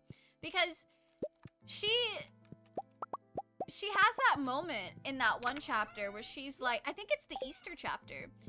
Or it may not be. She has that one moment where she's like, I kind of felt guilty once I realized that, like, CL may not be who he says he is. Where I was like, where she was thinking, like, she had a brief moment of, I wish the other one would have survived. And then she's like, that's kind of fucked up to think. She's got, like, a lot of weird grief that she's having to deal with right now. And betrayal. Like, she's going through a lot of hurt. And I think that hurt is the only reason that she's been able to be pulled to the blood collecting side. I think once she kind of, like, processes that a little bit more, I think she might swap sides. Because she's very smart, and I think she has a very strong sense of justice. There's not anything that she has said that's made me feel that way, other than just, I like her. But I feel like she would. Like, I mean, look at who her parents are. Lizzie is smart, it's just that she's really ride or die when it comes to RCL. Like in Book of Atlantic, she literally doesn't bat an eye to CL pointing a gun at the doctor's head. You know what, that's also true. Honestly, I think she's ride or die for both of them. Like, there is the aspect of her being betrothed to RCL and her trying to be the perfect wife, and so there's that extra element to her ride or die. But Lizzie just seems like somebody who cares a lot about her family. Because at the end of the day, they're still cousins. And they're first cousins at that. And they grew up together. And they spent a lot of time together as children. And, like, regardless of that, if that's her betrothed or not, like, that's somebody she cares about. And I think it's gonna come down to her having to, like, pick sides between two people she equally cares a lot about, and she's gonna have a lot to go through. Damn. Lizzie's character is, like, actually kind of tragic. I hadn't realized all that. Fed the farm animals, soil beneath his feet, he's having a good day. Do I have anything going on at the Skull Cavern? Not the Skull Caverns. Ginger Island. I've not been to Ginger Island in a hot minute. I've just been ignoring it. Maybe we should go to Ginger Island. I don't know. We could.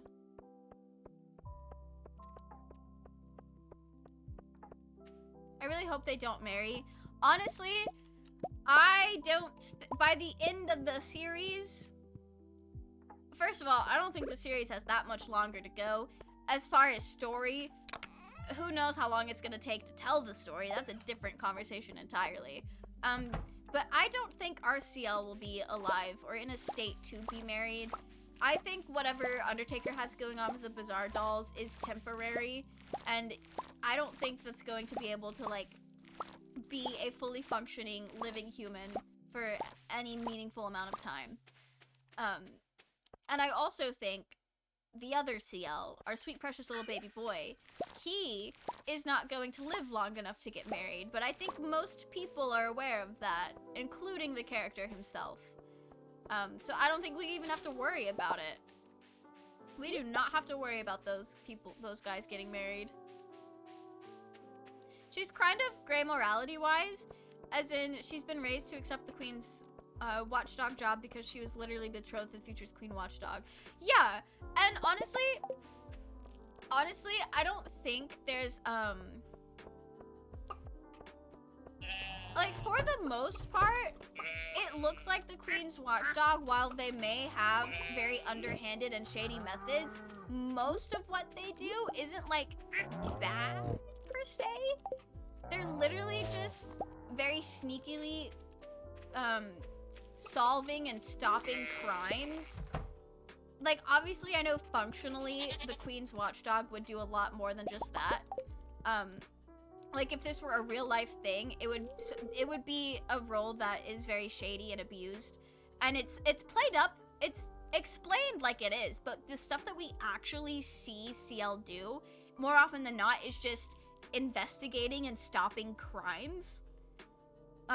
So I don't really know how that, plays into Lizzie's morality. He's gonna die at like 14 or 15 max, literally. One of my friends says he's probably not gonna make it to his 14th birthday, but then we realized it's already November in canon right now, so it's like, well, if he's not gonna make it to 14, Undertaker's gotta hurry the fuck up. He's got 2 weeks left.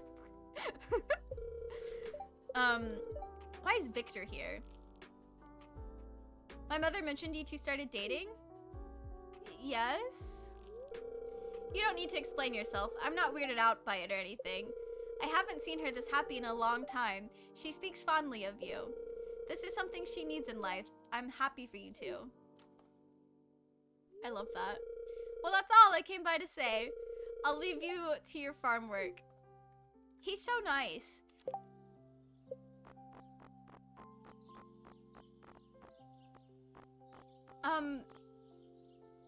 I hate that both Victor and his mom are both romanceable, because that's kind of weird. But that's okay. We thrive. We live. We just won't date him. We're dating everyone but Victor and Shane. And I'm okay with that. I live by that. I feel less chatty now. I don't feel very well. That is so fair, Blue. Please do not worry about having to dip out early to go to bed. I hope that you get to feeling better soon. Curtis! Welcome in, Curtis! Thank you so much for bringing your community by. Did I spell that right? I think I did. Welcome in, Curtis. Yeah, I so hope you're my doing left and well. right mouse buttons are reversed. Hold on. Are you guys watching my stream? No. I am now. Welcome in. How did your stream go? I hope you had a lot of fun. I hope it went well. Brady's, don't worry about it, Blue. Don't worry about it. But we're just playing Stardew Valley. We've been talking a lot about Black Butler, the anime and the manga today. But we are taking our sweet time in Stardew Valley. We're just did I take my pants off? That's embarrassing. I didn't realize I clicked on that. I was just trying to click back into the game. No, I hope you're doing well. I do not need that many strawberries in here. It went well. We did some Minecraft only up and we beat it today. Oh, that is so exciting. I've been seeing a little bit of that. It looks incredibly frustrating to play, but that is really cool that you beat it. That is honestly huge. That is very cool. Okay, I'm gonna take these down here to make some mayonnaise. And I'll make some cheese. No, okay.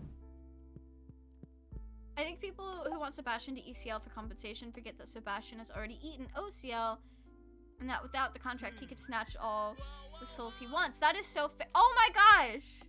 Welcome in, Cozy with Mickey. Welcome in. How are you? Thank you so much for bringing your community by. get a shout out. Alright, I'm gonna do the Twitch sanctioned one first, actually. Did I spell that right? But welcome in, guys! How are you? I hope your stream went well. Oh, we have to wait more. Okay. I'll do the other one then. But welcome in! I really appreciate your raid. I hope your stream went well. I hope you guys had a lot of fun. We are mostly just vibing, playing Stardew Valley. Spring of year 3 in Stardew Valley Expanded. We've been talking a lot about the Black Butler manga and anime, doing a lot of character analysis as well. we've been cringe on Maid, and it's a great time. Well, welcome in. Okay, Mush, you've won the costume contest. Oh, that's the skin of a winner. Got 89% on Only Up. Oh, that's awesome. I've not played it myself, but I'm not good at parkour, and I would get very frustrated. But welcome in Sacred Lotus and Cozy Kites, and again, Cozy with Mickey, and Cavett Buckner? I don't know if I said that entirely right, but welcome in. Welcome in. I hope you guys are having a wonderful time. I hope you guys had fun. But yeah, if you have to raid and run, definitely do not worry about it. I really appreciate you bringing your community over here and trusting us with your community. We're doing co-working today, but we stream Stardew Valley normally. Wanted to raid a fellow NB gamer. Oh my gosh, that's so exciting. Welcome in. Glad to see fellow NB Stardew Valley enjoyers. Do you do a lot of like modded Stardew? How do you usually play Stardew Valley? But yeah, for those coming in, I use they, them pronouns. We got raided by Curtis just a few seconds ago as well. Non-binary streamer. Sometimes I forget that I have the tags. So for a second I was like, how do you know that? But welcome in. You said it right? Oh, that's awesome. Okay, cool. I always like feel like I struggle sometimes with people's usernames on Twitch, but I definitely try my best. And that's really all you could ask for. I play modded because gender. Oh, are there gender mods? I usually just play as a male farmer, but that is really cool. I say recently, but it's been like a year now, but I've mostly just been playing Stardew Valley Expanded when it comes to modded, and I have like cosmetic mods and the elevator mod in the Skull Caverns, because fuck the Skull Caverns. Okay. Oh, that was not a high star mayonnaise. Okay. Alright, I think we're gonna go see what's going on in Ginger Island today. I haven't been out there in a while. I don't entirely remember what we've been doing out there. I love your tools on Stardew. Thank you! I don't entirely remember what the mod is called, but I think it was like flowery overgrown tools or something like that. But thank you, they're so cute. Oh, this man is here. Marlon contracted me for some jobs suitable only to a combat mage such as myself. Very cool. Not at liberty to discuss the detail. I didn't mean to go to the mines, but I'm glad that I did. Lance seems very cool. The gender neutrality mod is a game changer, and pregnancy role lets you choose how you want to have children regardless of gender. Oh, that is so exciting. That is really cool. That is a huge win. Love whatever mod you have. Thank you, thank you. I know the recolor mod is just like the Daisy Nico's earthy recolor, and it's so good. It's very like cozy and cottagecore vibes, which I'm all about. I absolutely love those vibes. All right, can I just sell this to you directly? Love the cosmetics mods you have. Thank you. Thank you so much for gifting a sub. That is so kind of you. Thank you so much. That's very generous. And we hit our sub goal. That is wild. The number go. Thank you so much. You did not have to do that. I very much appreciate it. I said before I would go, but lost myself in the OCL discussing again. I'm gonna go for now. Yeah, definitely go take care of yourself, Desi. I think the Black Butler talk has definitely chilled out a little bit. But thank you so much for coming and hanging out, and I will see you next time, Desi. I don't think I've ever caught in the ribs before. That's kind of wild. Okay. You were too close to your goal, I had to. Well, thank you, I appreciate that. That was very kind of you. Do you know how much longer you might stream tonight? I'm honestly just kind of going based on vibes. I usually stream anywhere from like 3 to 4 hours, so probably somewhere in that time range. So another like hour or two. Can I donate this? Does this? Oh, nice. Okay, so that does go somewhere. I've not done much of Ginger Island in any save file.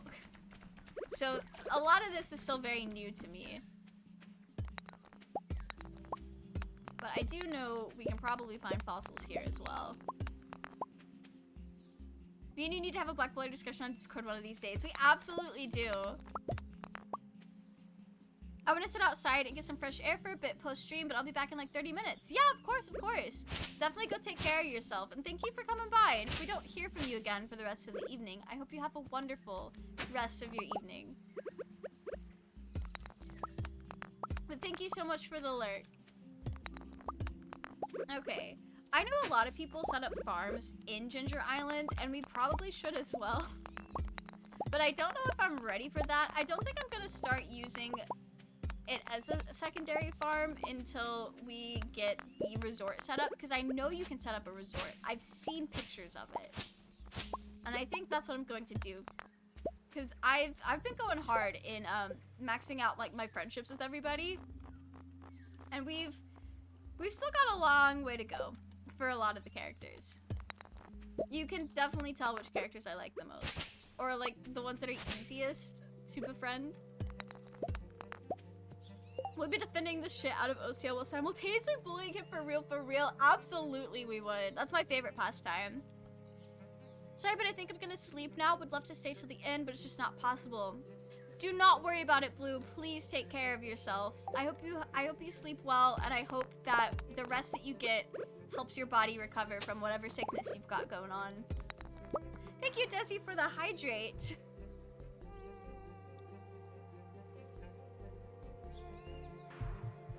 Desi likes to make sure that we are well hydrated out here. Oh, is that the taro stuff? Yeah, the ginger roots. Okay. I forget how to pick this up. It's been a hot minute since I've been on Ginger Island.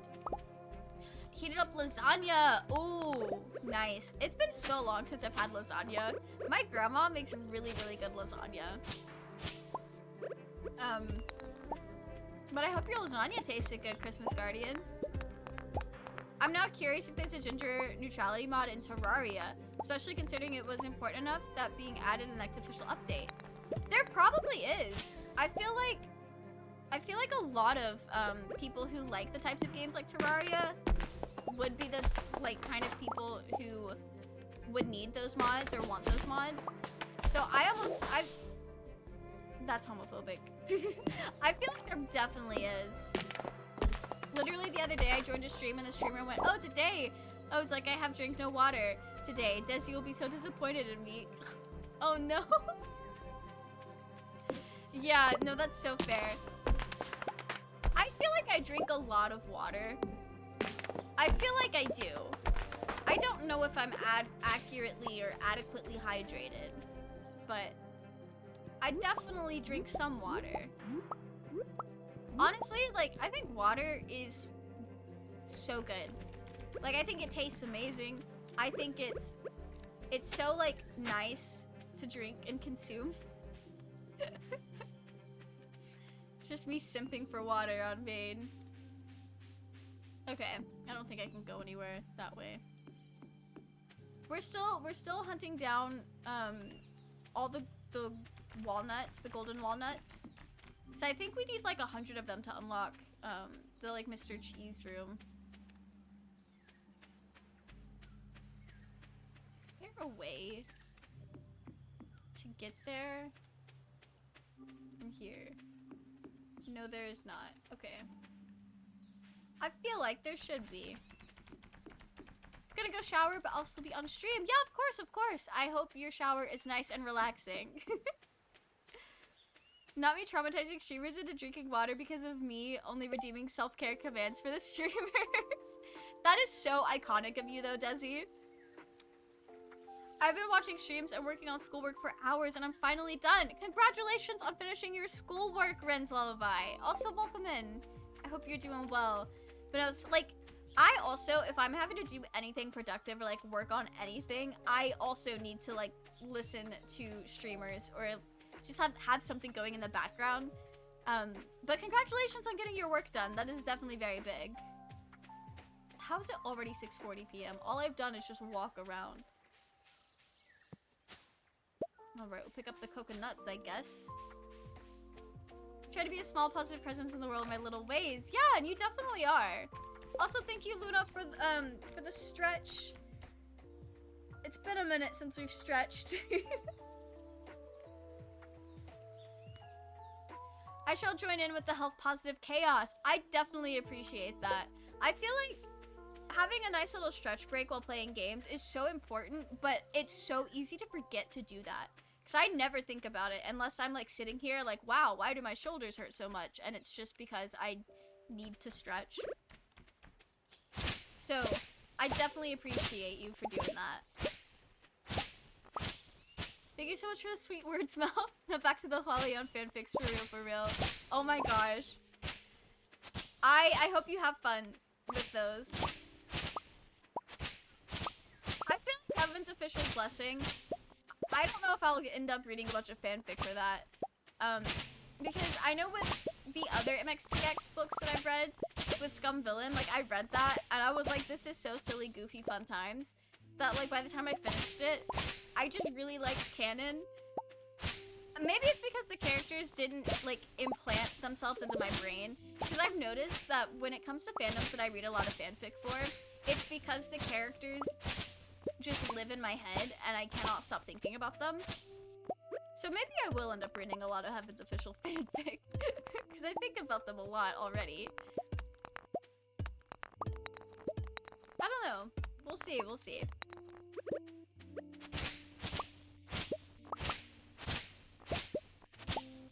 Anyways, gonna go shower now. Yeah, of course, of course. Please take care of yourself.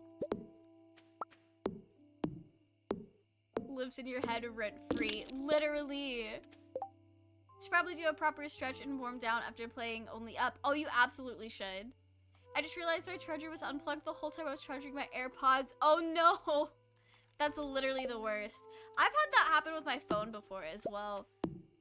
Which is like kind of like even worse because there's a more obvious indicator if your phone's not charging.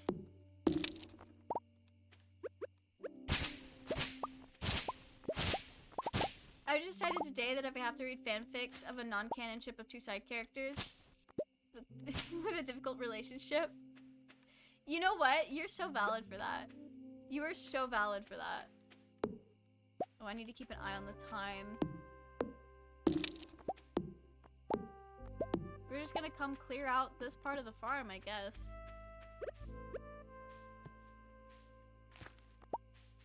Do I need ginger root for stuff? Oh, you can make ginger ale.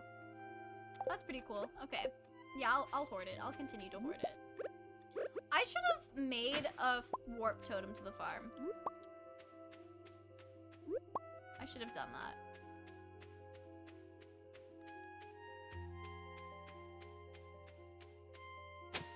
Oh, I've already mined up that place. Okay. I don't think I rode my horse to the beach. So, no, I definitely do not, because we did the rail carts. So I do need to keep that in mind with how late we want to stay out here. So we have a husband and a wife to get back to. We do not need to pass out. Alright. I should probably start heading back so I have time to get back to my house. I have a bug bite on my heel and it's killing me. Oh, that is the worst. Bug bites are literally... I am the worst about not scratching them. So then they just end up like becoming a whole big thing. And it's literally the worst. I definitely feel for you.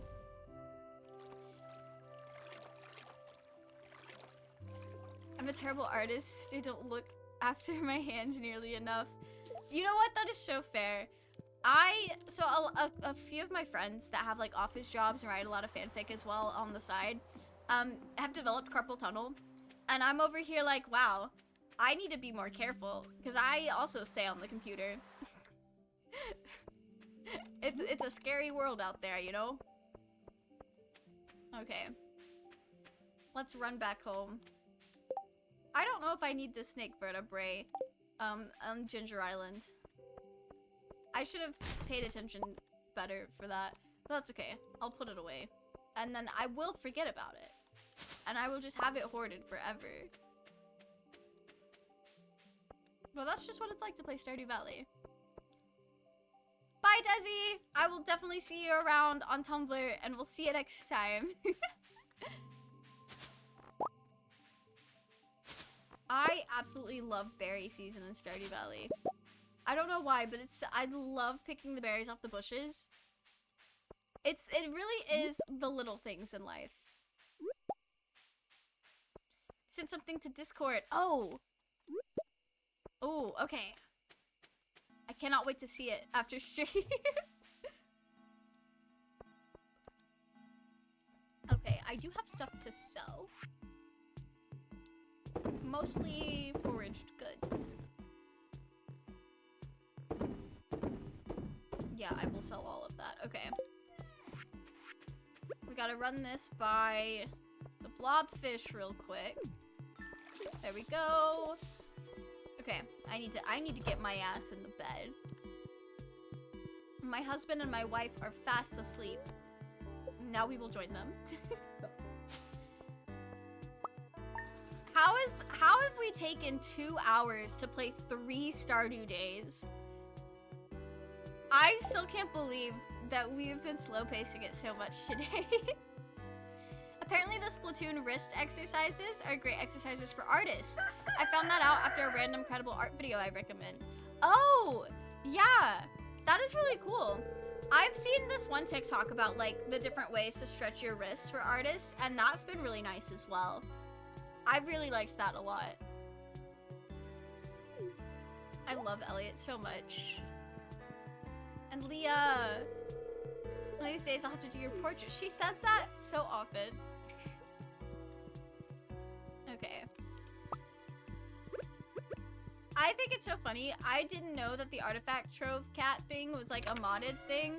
And so I like kept trying to get it on a vanilla save file. And it just wasn't a thing.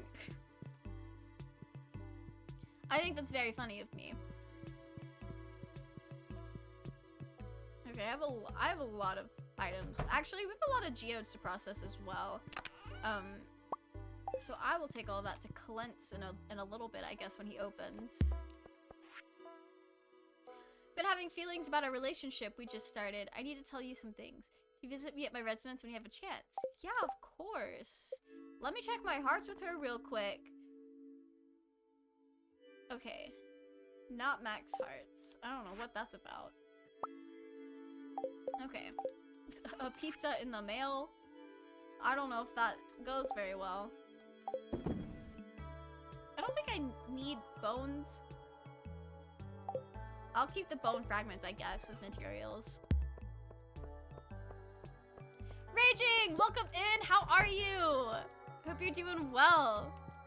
Ready for a fight? What are you ready to fight about? What JoJo hot takes are we gonna argue about today?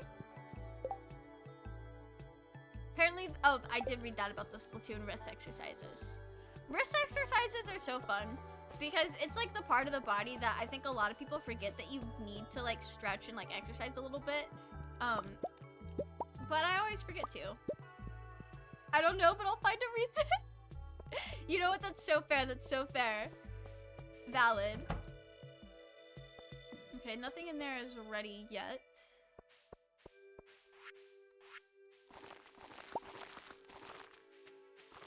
So many, like, I really could have been doing better about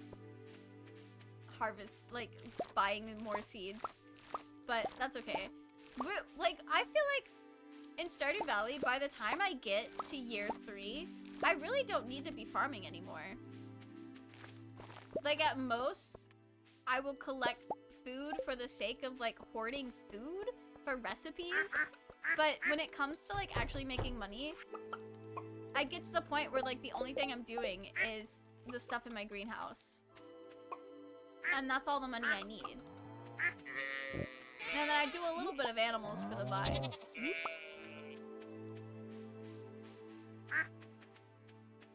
The gay urge to fight God. If that's not every JoJo's fan in existence, I don't know what is. Caveat, that only applies to the gay JoJo fans. Not the dude bros.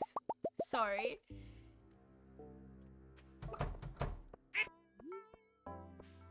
Especially important to me who does art. Imagine doing art without good hands. Oh my gosh, yeah. No, that would be horrendous. I've heard so many horror stories about like artists fucking their like wrists up. And it's like, I would cry. Like, that's horrible. Because, like, it's one thing if it's your job and, like, you lose the ability to do your job. Like, that sucks. Don't get me wrong. That's absolutely horrible. And like, very upsetting. However. Well, okay, never mind. I take that back. Because most people who are artists as their job, art started as a hobby for them. So either way, it's something that they absolutely love to do being taken away from them. And that's gut-wrenching. Like, if you get to the point where your, like, arms are so fucked up that you can't do the art thing anymore. Actually, I think we have plenty of ginger. I'm gonna sell it. I just watched my little brother walk into the wall. Just cute, quirky little brother things. The gays already collaborated to steal the rainbow from God. You know what? I can't argue with that. You're right. 6 more days and I can swap the wines out. Yeah, I'll do that. I'll wait. Ooh, all this ancient fruit. Okay. This is why we... Not the pickaxe. Not the pickaxe. I need to be stopped. I need to be put down, euthanized for that. Not me being one of the few awkward ace JoJo fans. You know what? Being an asexual JoJo fan is literally like God's strongest soldier. I feel you on that. I know we talked about it a little bit on Tuesday, but like I'm asexual. And I thought when people were like overly horny for JoJo's characters, I did think for the longest time they were joking. I really did think it was this haha silly little jest. I've since found out that a lot of people are being for real. It's so hard being an asexual JoJo's fan. I've never seen a fandom so horny until I joined One Piece. But I think it's because I got into the One Piece fandom with the One Piece live action where everyone's really horny for Buggy the Clown. But something about the shonen series, shonen girlies are like, they're so down bad. And like, all respect to them. No hate, all respect. I'm right there with them sometimes, although in a different way. I can't ever get horny for any fictional character. And you know what? That's totally fine. I think you're healthy. I think you're healthier for that. That's just not an emotion I feel either. But I do really like characters. And sometimes I think they're very nice to look at. They make my eyes very happy. Luckily, art is still a hobby, but considering I'm currently studying maths, I think I still need hands. You know what? Yeah, no, that's fair. Hard to type maths. That is so fair. One Piece isn't horny, Oda is though. You know what? Yeah. I've learned a lot about Buggy the Clown that I really wish wasn't like actually canon. I think you're healthy. Welcome in, Doc. I'm glad that you heard my affirmations and validations towards raging. Oh, that's so funny. None of these are give to Gunther, right? Like, I've done all of these before, right? I think I have. A lemon stone. I can't really talk to the little guy yet. Okay.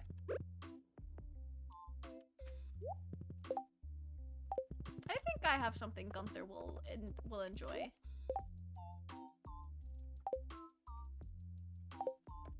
Actually, I'm gonna give that to Olivia. She did want to see me today. I can second that. Y'all are making me very afraid to get deeper into One Piece. I'm still gonna do it and have a great time, but now I'm worried. I just woke up from a deep forever nap to hear that. You know, out of all the things I've said on stream tonight, that's probably one of the best things to wake up to. I'm vibing. I'm glad you're also vibing. Also, thank you, Doc, for the hydrate. You shouldn't be afraid, but I'm also not that far in. Only like 300 plus chapters. You know what? That's fair. You're less than halfway. Also, from what I've seen of the main personalities of the One Piece fan base, they aren't horny, but they do make fun of Oda being horny. Okay, I think the part of the One Piece fandom that I have found myself in is the JoJo girlies. Like the unhinged JoJo girlies, and then the people who are getting into One Piece because they thought Buggy the Clown was hot. I might be a part of that problem. He's just a fun, silly little guy, and I think he's neat. We did receive her letter in the mail. I'm afraid. Is she gonna break up with me? Is this a canon event? Or is she gonna have to, like, have a serious talk? Sorry if my letter caused any concern or worry. I needed to speak to you in private. That's fair. I haven't dated anyone in years. Not since my husband, Edward.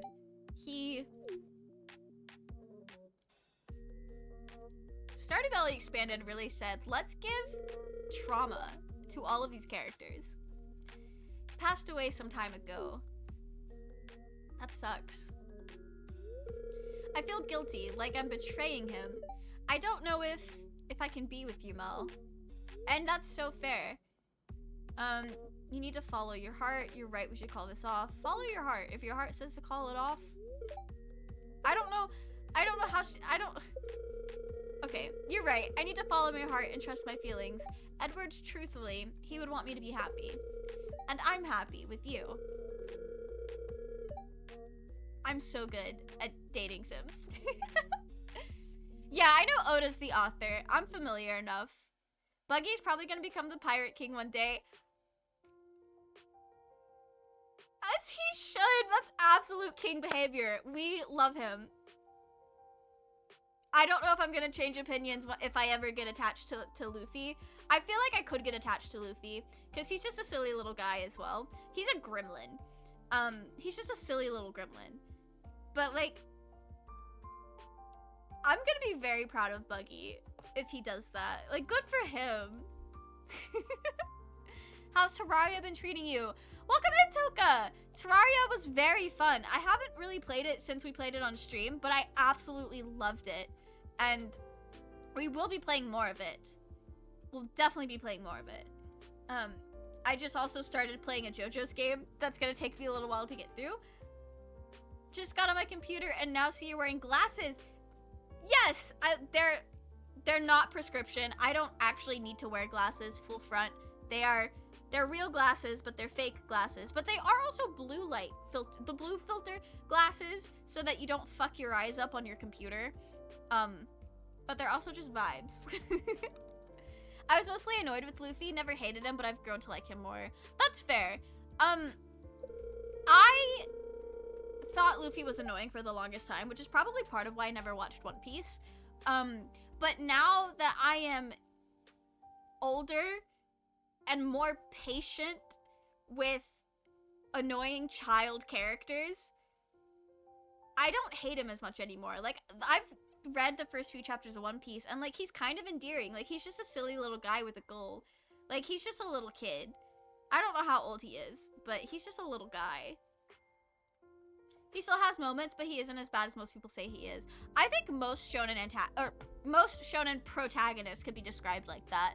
Because, I mean, they're made to appeal to a certain demographic, and a lot of the readers are just not that demographic. So it makes sense that many people would get really annoyed. More so than they are. I'm not saying Buggy's gonna become Pirate King because people like him more than Luffy. It's just required for Buggy's character arc to be complete. And you know what? King shit, King behavior. I'm so happy for him. I love Buggy. I don't know him very well yet, but I love him so much. So you don't fuck your eyes up on the computer? So many quotable moments in the last 15 minutes. So I've noticed, one, I'm a lot more comfortable with my streaming friends now than I have been in the past. I'm a lot more comfortable with you guys. And I'm a lot more comfortable on stream. So I am saying a lot more unhinged stuff because I'm not thinking as much about what I'm saying before I say it. Y'all are getting real unmasked Mel. I got blue light blocking so I wouldn't get migraines. Someone told me they're a placebo, but I'm ignoring that. Oh, are they? They could be. They could be. We are definitely popping off. Thank you for that, Christmas Guardian.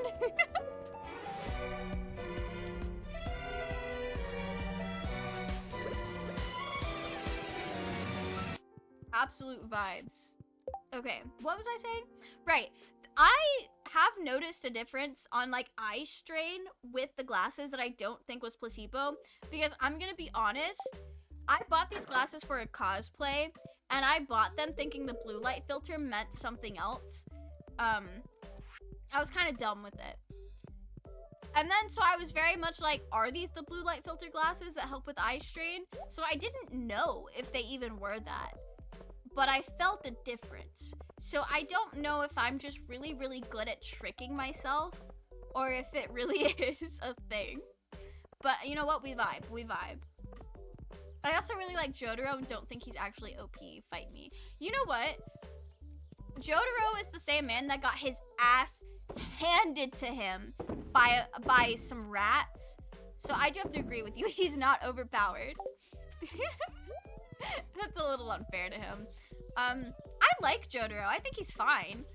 I really like the reading of his character that he's just really autistic. I think that fits very well. And I can say that because I am probably autistic as well. Undiagnosed, but if it fits, it fits. But that reading of Jotaro really, I feel like somebody has found the wither. Oh no. I forgot I had that actually. That was terrifying. Anyway.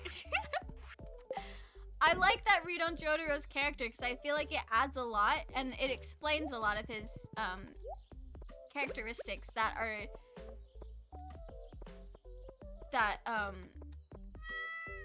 I just think it makes sense. I'm in a mood. That is so fair. Although there's some controversy about it, but Luffy is probably Luffy is ace. I love that so much. I had canon Deku from My Hero Academia as asexual as well. But some of that is like me grasping at straws. But if there's like probable evidence of Luffy being ace, that is actually huge. And I know One Piece does have a lot of queer characters, so I wouldn't be surprised. I don't know how well the queer characters are handled, but I've heard that it's pretty good representation for what it is. Thank you for the Skulk Shrieker sound. I'm sorry, I love the warden so much, I think I've gotten desensitized to it. But thank you anyway. We loved it. We love to hear the Skulk Shriekers out here. Feeling silly goofy in this Wendy's. Okay, I don't make cheese like this. I think I'm gonna move some of these casks to my winery. Because it takes forever to age wine. I don't know what I'm gonna put down here. I think I felt a difference with the glasses, but in the way that it might turning your screen yellow is better for nighttime. Oh, okay. That's fair. I like reading that his personality is based on Clint Eastwood's Western characters. Yeah, I've heard that, and I'm not familiar with Clint Eastwood. I know that's a reference. I know he's a reference to that, but I don't entirely know what that means. So, like, I don't know where the Clint Eastwood begins and the Jotaro ends. But I have heard that as well. Luffy does totally fit Ace. So, is there, like, is he just... Oh, I guess I'll find out. I'll find out as I read. But I really, really love that so much. That is so fun. Big win for the One Piece asexual fans.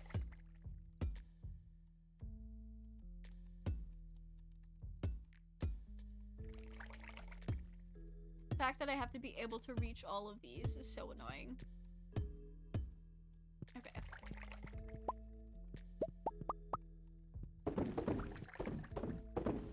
Alright. Now I can keep the wine going. There's so much wine in there aging. Welcome back! We have shifted to talking about One Piece now.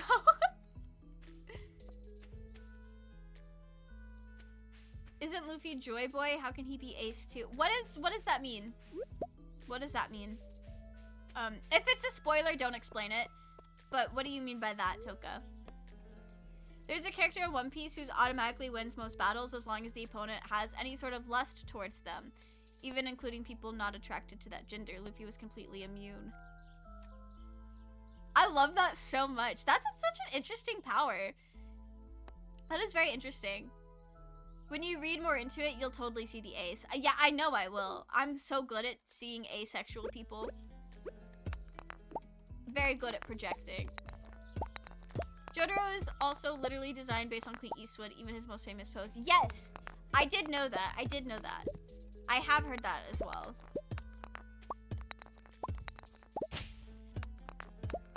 Joe Boy spoilers? Oh, okay, okay. Alright, well, I guess I'll see when I get there.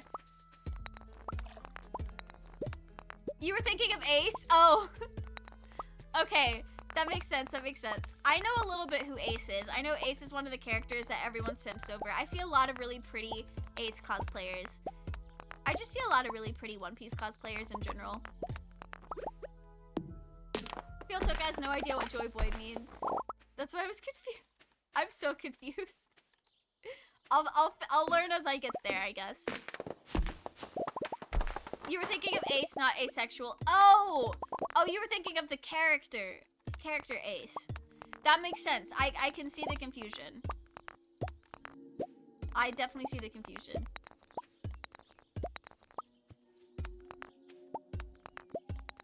Joe Boy has nothing to do with asexuality.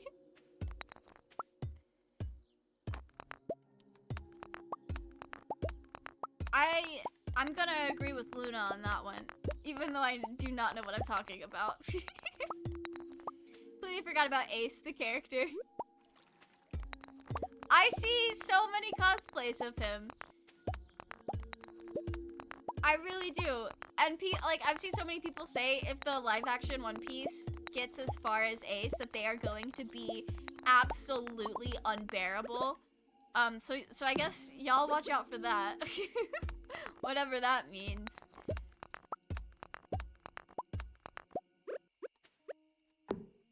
Again, I was thinking of Ace the character, not sexuality. That's why I was confused. You know what? That's fair. That's so fair. I could definitely see the confusion, especially because we've just been saying Ace the whole time instead of asexual. That would be really funny if Luffy comes out and he's like, "I'm Ace, guys," and they're like, "What the fuck? No, you're not. He's literally standing over there." I think that would be funny. I'm gonna eat this pizza from the mail. Cool kids say Ace. Yeah. Absolutely true.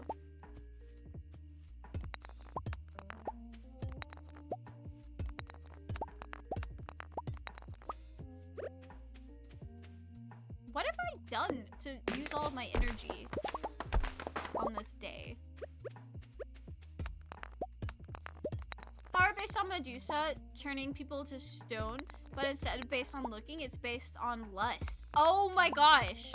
No, that is so big brain, because I know, like, the story of Medusa is she got that power to protect herself from predators.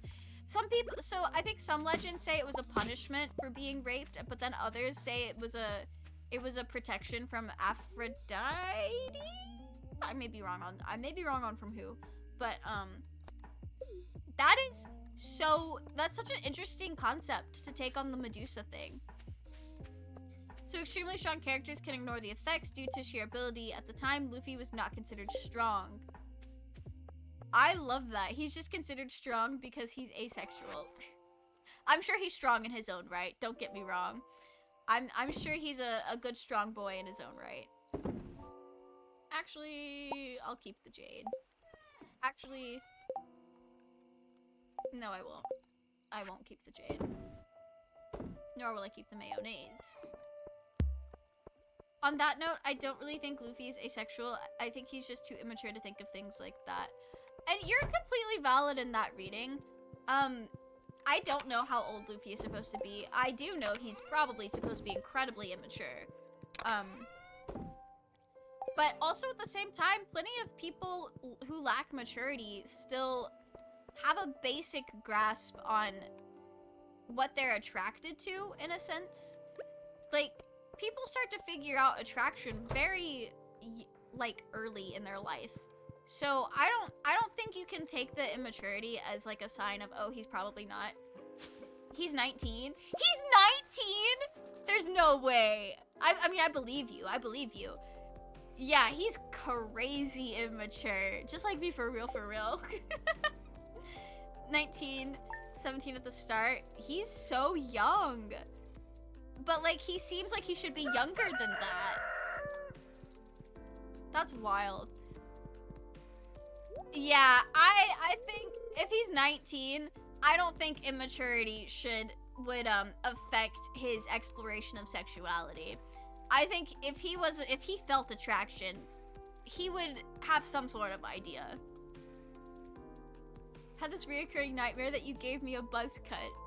You wouldn't ever do that to me, would you? I would never. Your hair is my favorite thing about you. He's like, I trust you. He's so serious about it. It's so funny. None of that is Queen of Sauce. I hate that they don't play my favorite show every day.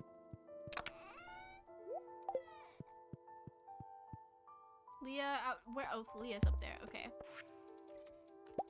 Get some hay from Marnie. Okay. Not gonna let her get a smooch. Mel's giving people buzz cuts at night. I would never. His hair is my favorite part about him. I fell in love with him at first sight because I thought he was gorgeous.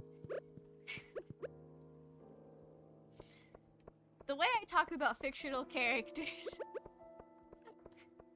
I would hope nobody is genuinely feeling that way about real people.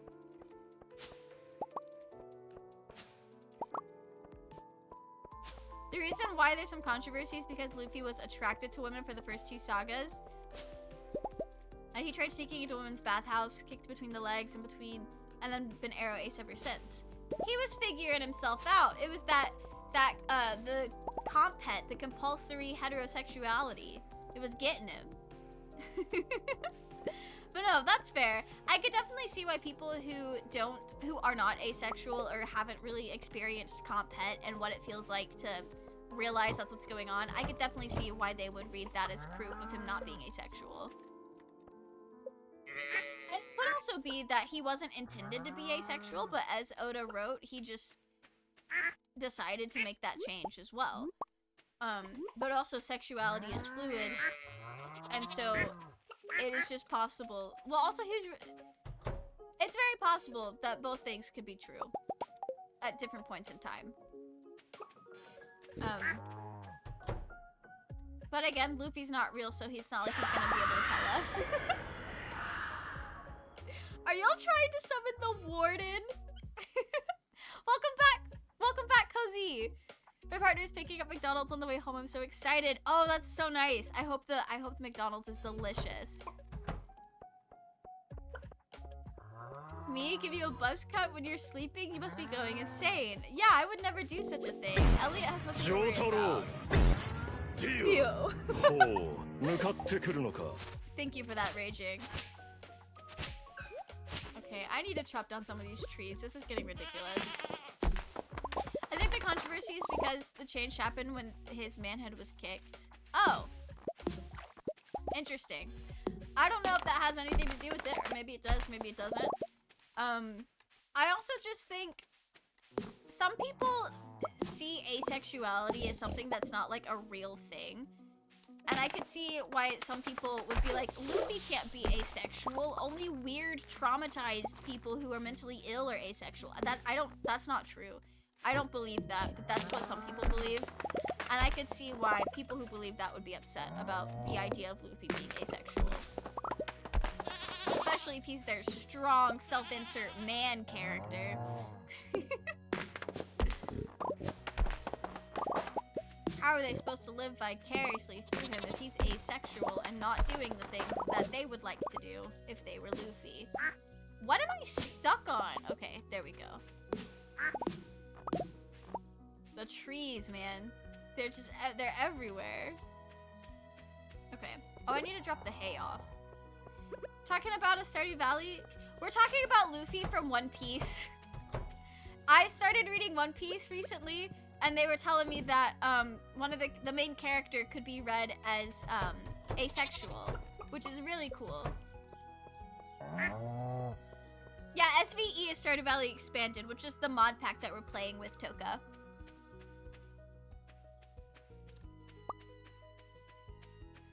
Friday is oh yes, they're here. Okay, nice. I can definitely see the confusion. Oh, the child is here. Let's see, are you selling anything? Just the artist bookcase. I don't need to purchase that. Drink a really weird elixir to strengthen my bond with the forest spirits. Oh yeah, I did that too. You drank one too?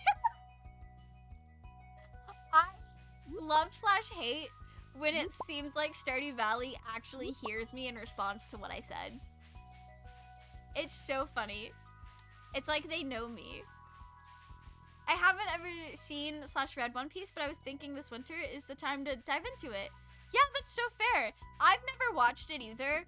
But I've been swayed by all of the live action posts that I've been seeing on TikTok because I already have a favorite character and I think he's very neat.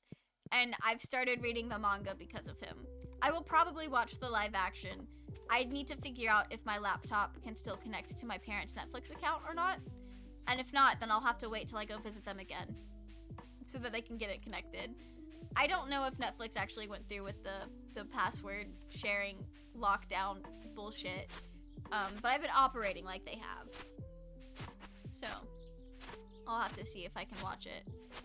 If not, I'll just have to wait, and that's perfectly fine because I want to like get pretty far in the manga before I watch it. Because I feel like I'll have a greater appreciation for it if I'm familiar with the source material. Because I've heard from people who are mega One Piece fans that it was really good. And I know generally live action animes are not. And so you would be better off going into it before you've seen the anime or watched or read the manga.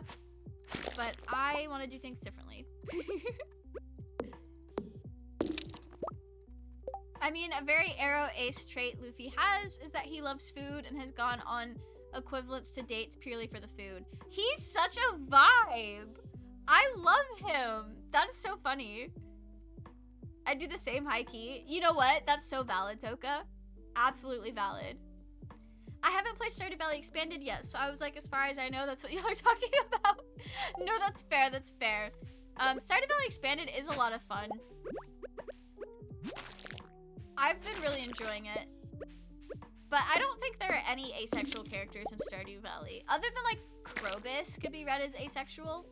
I really came out here with no inventory. But I think most of the characters, especially the romanceable ones, like, they're all open sexuality so that they could be whatever the player wants or needs them to be. So there's that. If you're planning on watching the anime, reading the manga, don't watch live action. It contains spoilers. Yeah, of course. I mean, it is an adaptation, so I knew that. But I am definitely, like, I'm gonna read the manga, and then I guess after I get, like, several chapters in, I'll start watching the live action, because I do really want to watch it. Because I'm so excited about it. You have to read. I am reading the manga, Raging. I'm reading the manga. I vowed to myself at 14 years old that I would never watch the One Piece anime. And I think it would be really, really funny if I keep that vow and I just never watch the anime and I only read the manga. And I think that'd be funny because I can already tell that I'm like becoming a fan and I really like it. And so like, imagine I'm this huge One Piece fan, but I refuse to watch the anime. I think that would be funny. It's really stupid, but I think it would be really funny. I think it's a haha silly bit. Okay, put the rest of the stuff away into the materials. I think the live action looks fun. It definitely looks really cool. It looks like kind of goofy, but I think it like fits perfectly for what it is. And the casting looks so good. I think the main guy they got to play Luffy is perfect for him. He's such a silly little guy. And I was swayed by Buggy the Clown. So I do love Buggy the Clown.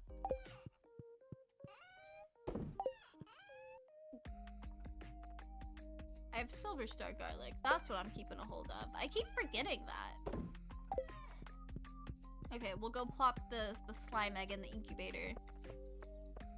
I do recommend reading the manga. Yeah, I've been told that as well. That's why I started going with. Oh my gosh. Please let me in.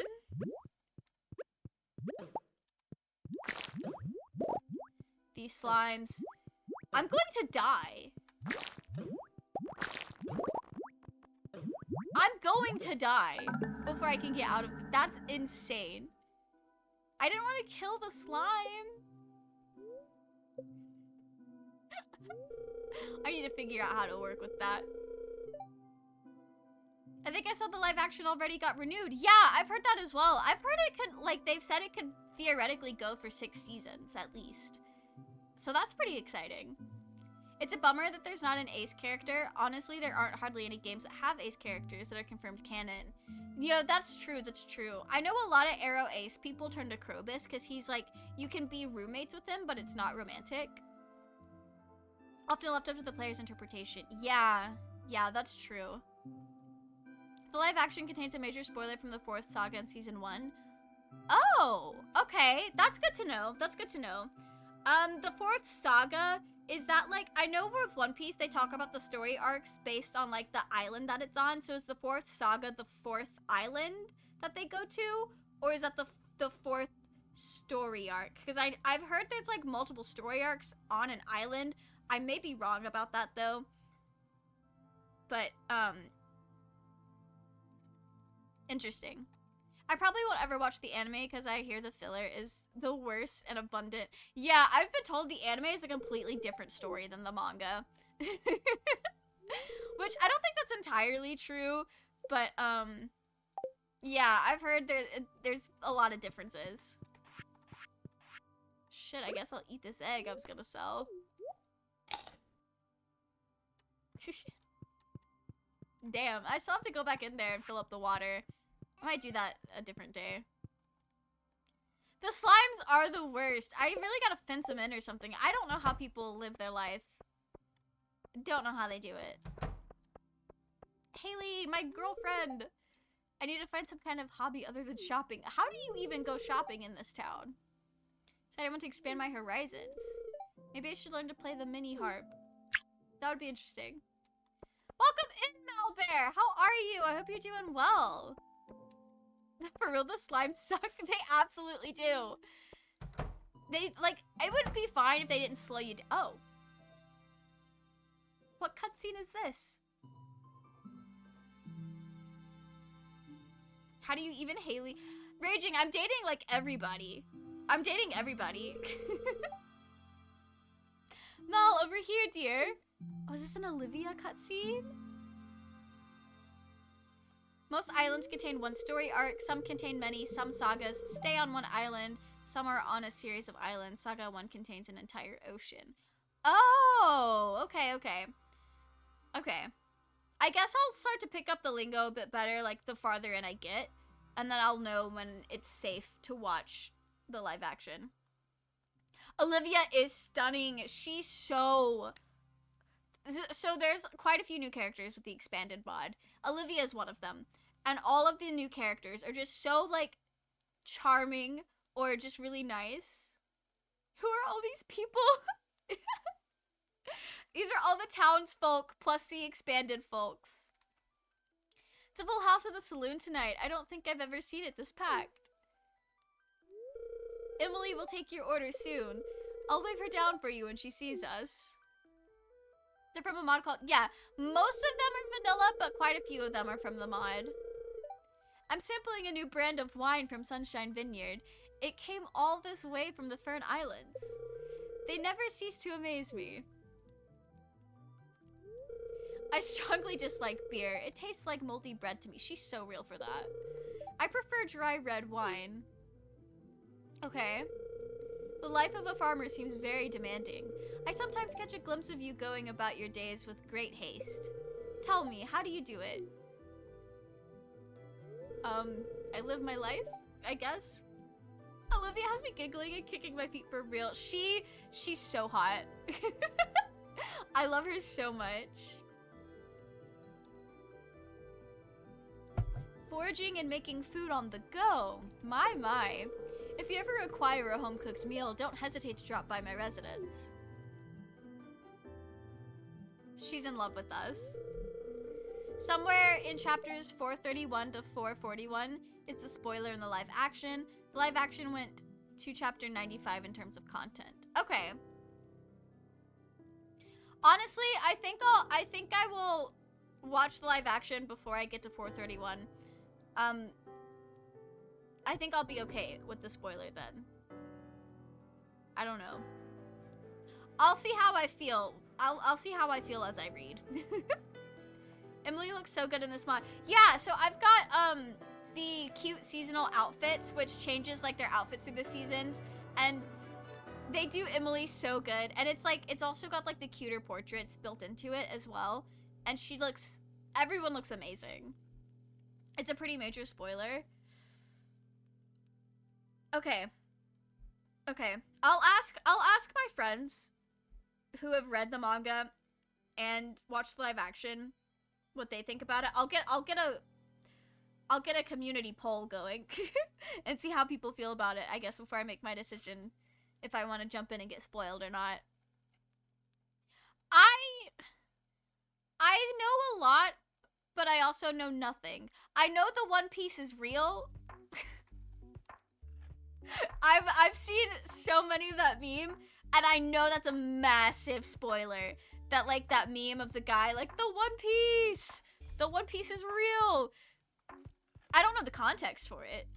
I have been told that that's a huge spoiler. Give me your mods, although I can't have mods because I have Stardew on the Switch. I literally bought Stardew I have it on the Switch as well. And I bought it on the PC specifically so that I could start playing around with mods. But if you, like, ever want to get it on your PC, definitely hit me up. I can send you the mods that I have, or, like, the links to them. Because I got them all off of Nexus. Get a Steam Deck, bestie. Steam Decks look so cool. But yeah, Luna, I'm, like, vaguely familiar, but, like, also know nothing about One Piece. So, there's a lot of things that I do not know. Definitely not enough to know if I should jump into the live action and disregard the spoiler. Anime profile pic mod is the best. I've seen that one as well. Honestly, I didn't want the profile pic mods because I really like the vanilla portraits as well. But the cuter portraits have grown on me. Definitely grown on me. I want a Steam Deck, just can't justify it. That's so fair. Honestly, I think they're really cool, but I don't really see myself using it. Because I've gotten to where I hardly ever use my Switch. Oh, the cocktail menu. I didn't know we had cocktails. The Big Bang, the Rosette Nebula, Lunar Horizon, Shooting Comet, Red Moon. Oh, lime and mint? Sign me the fuck up. We're doing a Shooting Comet. This is our signature cocktail. Good choice, Mel. I'll be right back with your drink. Amazing. Is it a spoiler to say a character's name with zero context to see if you already know the spoiler? If you know, you know. Go ahead and say it. I'm fine with it. I probably won't know the character. I'm not sure. Probably not. No clue. But it should be fine. Do you know who Garp is? I do not know who Garp is. I'm guessing that's the live action spoiler though. Yeah, I don't know who that is. Emily's a wonderful waitress. My favorite cocktail is the Red Moon. I'm satisfied with my wine for tonight, though. You know what? That's fair. Don't watch live action then? Okay, I got it. I will wait until I know who Garp is. Here you are, Mel. Enjoy.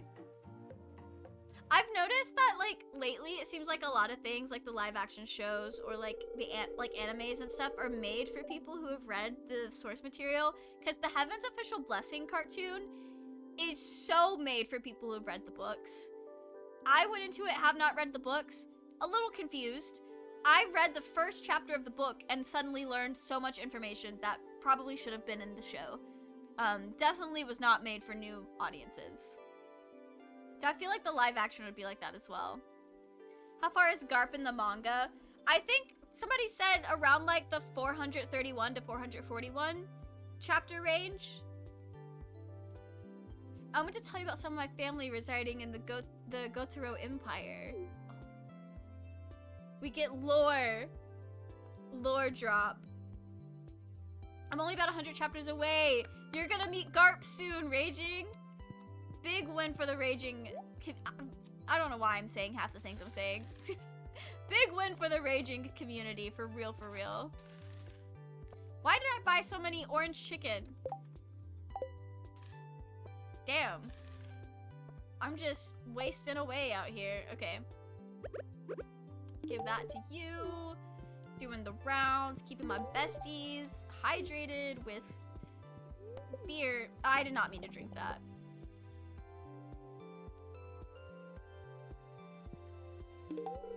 There we go. Gave it to Susan.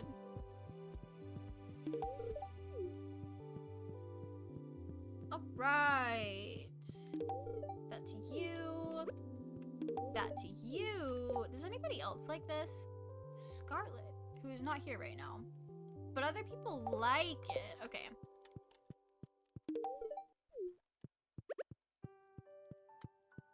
Alright, we'll hit up the pizza trio down here. I love giving pizzas to all of these little guys. I guess we'll give this to you. I don't know if you actually like that. Alright. When you're talking to them in the saloon, does that count as like talking to them for the day? This is an easier way to see this. It does, okay. Slay. We will talk to people then. I do have a PC. It would suck to start over and have to buy Stardew on a whole other console. You know what? That's fair. That's fair. I didn't mind doing it, but I also just got to the point where I was not enjoying it on the Switch as much anymore. Just because the controls are a little clunky to me, and I realized pretty quick that, I wanted to test it out on the PC, and boy, I never went back. Also broke. You know what? That's so fair. That is so fair. I can definitely feel you with that one. Mel might beat me to Garp though at the speed I'm currently reading the manga. Raging, I don't know about that. I don't know about that.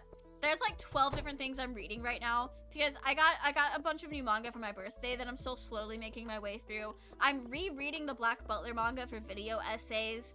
I'm also trying to read Heaven's Official Blessing, which is a novel, and now I'm reading One Piece, and I started rereading Kaze Toki no Uta. Like, I've got like my little eyes in so many different books, and it's like I gotta chill out. And then I spend my days not even reading, just watching YouTube. You'll probably beat me to Garp. But who knows? I might have like the hyperfixation jump in and I'll read like 200 chapters in a day or some shit like that. BRB gonna let my dogs out and feed them? Yeah, of course, of course. I hope your dogs are doing well.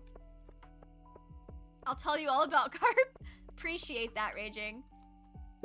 Raging's a real one for that.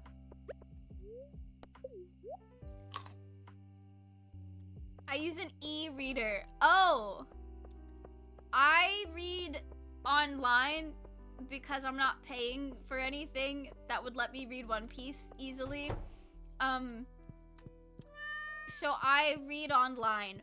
But I did find a website that has it in color, which means I can actually comprehend the action scenes, because that was one thing about reading JoJo's, is I read Stone Ocean, like the first 30 chapters of Stone Ocean in black and white, and I did not know what the fuck was going on. I did not comprehend hardly anything, which I really learned when I watched the anime, and I was like, oh, I didn't know that happened.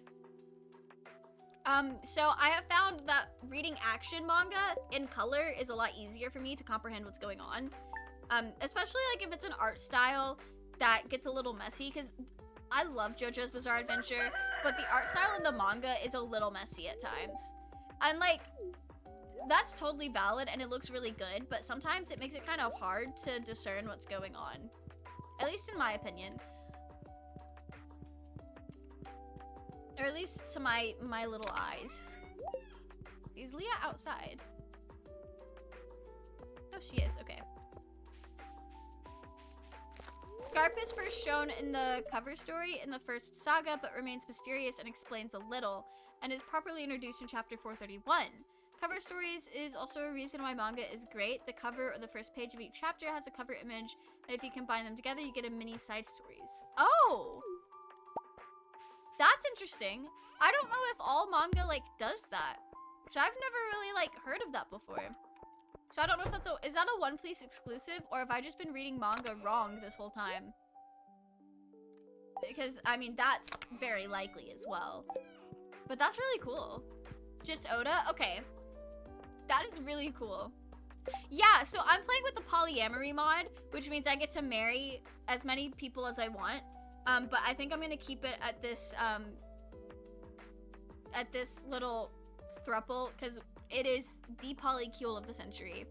But that's why I've got so many girlfriends and a few boyfriends in there. I think we're dating 10 people now, because I counted 9 earlier. I'm dating everyone for cutscenes. We dated Shane for the cutscenes, and then I broke up with him because I really do not like Shane. So we broke up with him, but we did all his cutscenes. And I guess that's what really matters in this household. I did it to myself.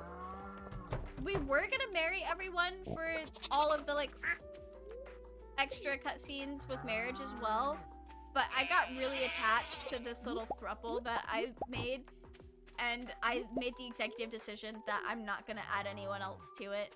But I am still gonna date everyone. For the vibes. Have I pet you today already? No. Okay. What the fuck, are you still alive? It's only been 3 hours, Christmas Guardian. I'm not sick anymore, so I'm hitting my usual time spans. That's so cool. It is really cool. There are other things you can, like, there are other mods that work with the poly mod that let you have multiple spouse rooms. I did not install that. I probably should have, but I didn't. And there are, like, bed mods where you can get, like, an extra long bed, which I would need if I was gonna marry multiple people, like, more than I already did. But it's so good. I love the poly mod. I want mods. You're so real for that. You're so real for that. I hope you are able to eventually get started on your PC and start modding it. But honestly, as long you can't marry 2 people in vanilla, but you can date like everybody, and as long as you play your cards right and don't get the cutscene, and if you do get the cutscene where they call you out for cheating on them, if you have a rabbit's foot, you'll be okay. I have never gotten that cutscene because I don't have the heart to do it. But some people do play with the intention of getting like every cutscene they can. So I've seen a lot about it. Should probably work on filling up the greenhouse with the ancient fruit.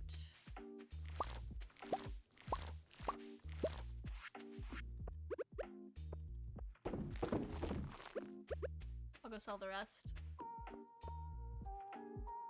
Sorry, Shane, but you were just a cutscene to me. I really do not like Shane. He's not the vibe. I am past my I can fix him phase. I don't need him. I don't need to indulge in that anymore. He also, his character just like doesn't hit for me. And I also don't like that, I understand. I'm well aware that recovery is messy and that it's not linear. But I hate the implication that he gets his life better and then after you guys get married, he relapses. Because his married room is like a fucking mess. And it more or less looks like he went back to being an alcoholic. That's how a lot of people interpret it. And that's not a story that I enjoy. He doesn't have a compelling enough romanced narrative for me. I'm sorry if that's a little harsh. Penny is so good. I didn't get the appeal to Penny for the longest time. I'll be real. I did not get the Penny appeal. Cause I never like went out of my way to befriend her. Not until this save file. She's one of our girlfriends now. I love her. She's so cool. She's very like kind and she's more or less sacrificed her life to helping others in Stardew. Like, I know that's a really extreme way to put it because like she's lived here her whole life and she doesn't have a way out. But instead of like living her life, she's like, I'm gonna be a teacher. I'm gonna do all these nice things. And she's so self-sacrificial and her story is like kind of sad. But it's one of those things where it's got a happy ending to it. And it's so nice. And I definitely see why so many people love her. I've never seen that cutscene because I would never betray Penny like that. You know what, Raging? That's so real of you. That's how I feel about Elliot. So with the polymod, I think it's supposed to, I don't know if I've like installed it wrong, if I was doing it wrong, but I was under the assumption that they wouldn't get mad at you because I know in Stardew Valley, you can technically date a bunch of people while you're married. But if you don't play your cards exactly right, your spouse will get mad at you. And Elliot was mad at me on this save file a couple streams ago, and it was so upsetting. But we fixed it. We talked it out. We're A-okay now. But I was like, bro, that shit hurt. So I definitely feel you on not wanting to betray Penny. I would cry if Elliot was like upset. Not your pride flag! Oh no! Hopefully you can pin it back up or hang it back up wherever it was. Penny does deserve the world. She's really nice. Penny's my favorite. That's so valid, Luna. I saw my friend play Stardew at first, and I saw Penny and I knew I was gonna marry her when I got the game. That is so fair. I fell in love with Elliot at first sight. It's just something about, I'm not the biggest fan of men in real life, but something about a fictional man that looks like a woman or just has like really nice long hair or is just like Elliot hits. I fell in love with him at first sight. I laid eyes on him, I was walking around town, I looked at him and I said, that's it, that's the one. And I've married him I romance him every single time. I have so many, okay, not so many. I've got 2 on my Switch. This one, the one with Gizmo and Ava. I have 4, well technically 5 save files, because I also had one with my friend Moya, but we haven't played that one in like 2 years. But over the 4 to 5 save files, every single time, my main goal was to romance Elliot and have a good time. Me when I see IRL men, me when I see fictional men, literally you get it, you get it. I think it's so funny because I have gotten a lot more vocal about how much I don't like men. And it's so funny because I'll tell my friends, I'll be like, ugh, I do not like men, not attracted to men at all. And then proceed to repost 12 Buggy the Clown Thirst Trap edits. And it's like, what is the truth? What do you mean? What are you doing? I think it's so funny. That's like I know people talk about that like in regards to being a lesbian and how it's like the comp pet. Like I know that is a thing and that could be a factor. Because even though so the funny thing about being aro ace but also being AFAB is a lot when it comes to comp pet and like the lesbian master doc, a lot of the experiences overlap. And so that's been very interesting.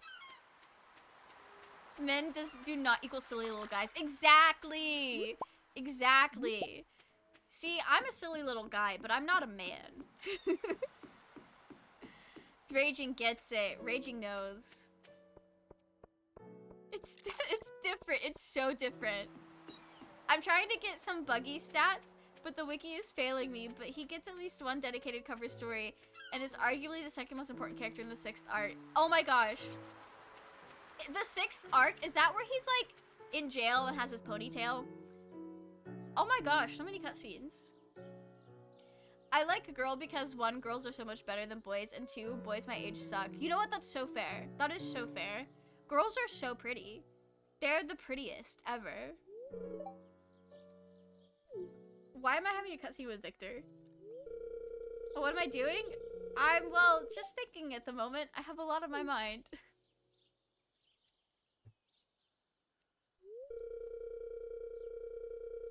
My mother told me she's disappointed I haven't found a job yet. I come to the park to get out of the house for a while. I can't blame her for feeling that way. I graduated from university a year ago and I'm still living at home. Oh my gosh, Victor's literally me. It is the arc. Okay. I'm so excited to get to that arc because he looks so good. And it looks like he'll be very important and I'm very excited to see more of him. Boys Tech in general, it doesn't get better. Damn. You know what? You're probably right. I have a playlist fucking called Okay But Women. That's so valid. Except for my bi-wife energy partner, he's the exception to the rule. I'm so happy that you like found a good one. I have a friend, I have quite a few friends that are queer, but they ended up marrying a man and but like they're really, really good men that are also really good allies. But like I'm so happy for my friends or like for the people who are able to find a good one because I know it's hard. Very hard. Usually thinks I'm just lazy and comfortable living at home forever because we're financially secure, but that's not the case at all. I feel you, Victor. Over the last year, I've turned down dozens of internships and job offers. None of them appealed to me. I don't want to move out of the valley and work myself to death in the city. I want a career where I'm free to be who I am, not who I'm told to become. Victor is so real for that. So real. You understand what I'm saying, Mel. You quit your office job because that wasn't true to who you were. You took a leap of faith and took over your grandpa's farm. Just look how that transformed your life. In a way, I envy you, Mel. Working at JoJo was the worst. A career like that sounds dreadful. Having a boss telling you what to do and how to feel. Working that much, that's essentially over half your life that doesn't belong to you. Exactly! That's what I'm saying. My mother doesn't understand what I'm going through. I think she does. I think she does, because she was also a JoJo girly and quit. I'm optimistic I'll figure this all out soon enough. He'll find something. I hope he finds something. He has also had a very important appearance recently in the manga, but other than it being extremely important, it didn't last long. Oh. You know what? I'll take what I can get. My favorite character in Hunter x Hunter is Illumi, and you know how much screen time he gets? Hardly any. I'm suffering out here as an Illumi lover. So I'll take what I can get with Buggy. I'll take what I can get. I think he only appeared in a few chapters with limited frames. I'll take what I can get. He's the type of man who will not only listen to me talk crap about men, but will strongly agree with me on all my points. That is so nice. I'm glad you found someone who gets it. I'm so sorry about the ads, but welcome back. Welcome back. I'm so glad that you found a man that gets it. My dad is so funny because there was this one time where there was like this thing that was going around, and it was like more or less a critique on like misogyny and rape culture. And my dad had a moment, he's like, I'm a man, but I don't relate to this, and I find this hilarious, like, because it was making fun of that type of culture. And he's like, this woman doing this song, she's so real for that. But I feel like at the same time, she's talking about me because I'm a man. And my mom was like, my guy, if it doesn't apply to you, it doesn't apply to you. She's not talking about you. She's talking about the other men that are like actually a problem. And he's like, you know what? You're right. You're so right. And then he just went back to enjoying his life. He was like, I don't know if I should be upset or if I should just continue to enjoy the vibes. And he decided to continue enjoying the vibes.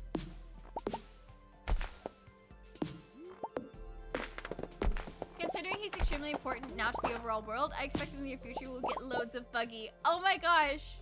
I'm so excited. I'm nowhere near what you're talking about, but I'm so hyped. I'm so ready. Why is he my favorite character? Why do I love him so much? I don't even know him. He's just a silly little guy. That silly little guy syndrome, for real, for real. Never apologize about ads. Get that back. The whole 2 cents of it because Twitch sucks. You know what? That's so fair. I do feel bad sometimes. Especially because I used to only have pre-roll ads on, but a couple months ago I decided to like swap and give it a try to see if it would like make a difference. And I regret to inform you that it does make a difference. And I was like, well, I guess this is my life now. But a lot of my friends have the mid-roll ads running. Okay. A lot of my friends do the mid-roll ads, and it's like, I don't mind. I do not mind seeing it for their streams. So I figured I would give myself the same grace that I give myself, or that I give my friends. Something about content creation, I hold myself to a completely different standard than everybody else. I'm sure you get it as well. I think most people do. Okay, actually, I don't need to keep chopping down wood. Like, I think we're good. I think we got it. Actually, Buggy's number 3 on the list of characters Mel and I disagree on. And you know what? That's fair. Raging is just not mentally ill. Raging is a very, very well-adjusted individual. And you know what? Good for him.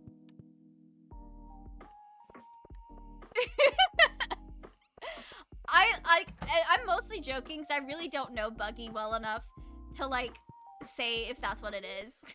Like, I really don't know what I'm talking about, but I know some of the other characters we disagree on. It's probably in that realm, like with the Astarion from Baldur's Gate. I'm gonna go lurk for the rest of the stream because I have D&D tonight, but it was so fun to meet you. Thank you for the fun chat. The rest of your stream goes amazing.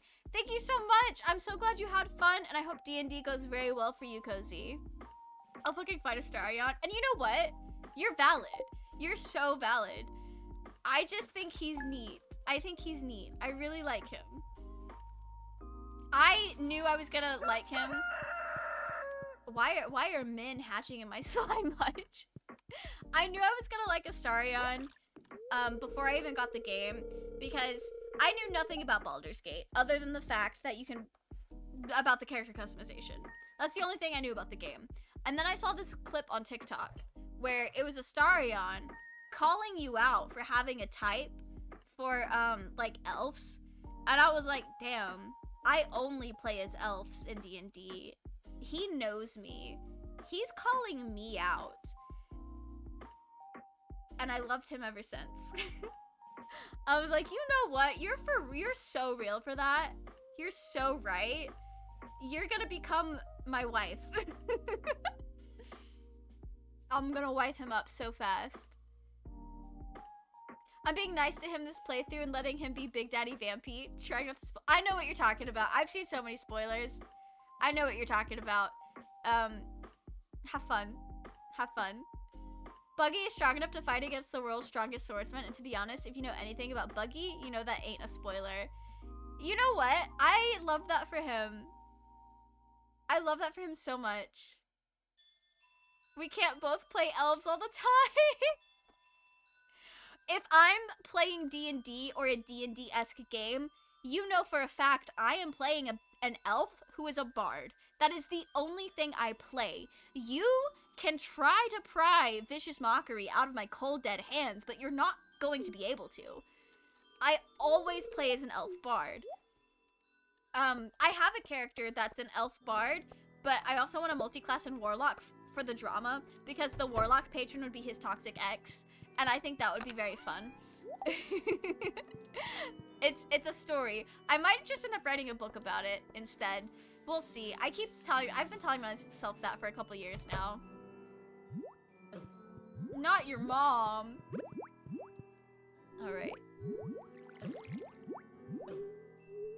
These slimes are gonna kill me. How do I know which one is the male? Oh my gosh. I hate the slimes. I don't know why I have a slime hutch. I don't know what's going on. I just built it for the vibes to see what it was. I don't always play bards, and the one time I remember playing when I was human. You know what? That's fair. I started playing bards because I thought they were silly, and then I just really, really like Vicious Mockery, which is a bard exclusive. So I just decided I was gonna make it my personality. I really gotta stop coming out here with my pickaxe out, because it just keeps hurting my feelings. Okay. Thank you, Christmas Guardian, for the hydrate.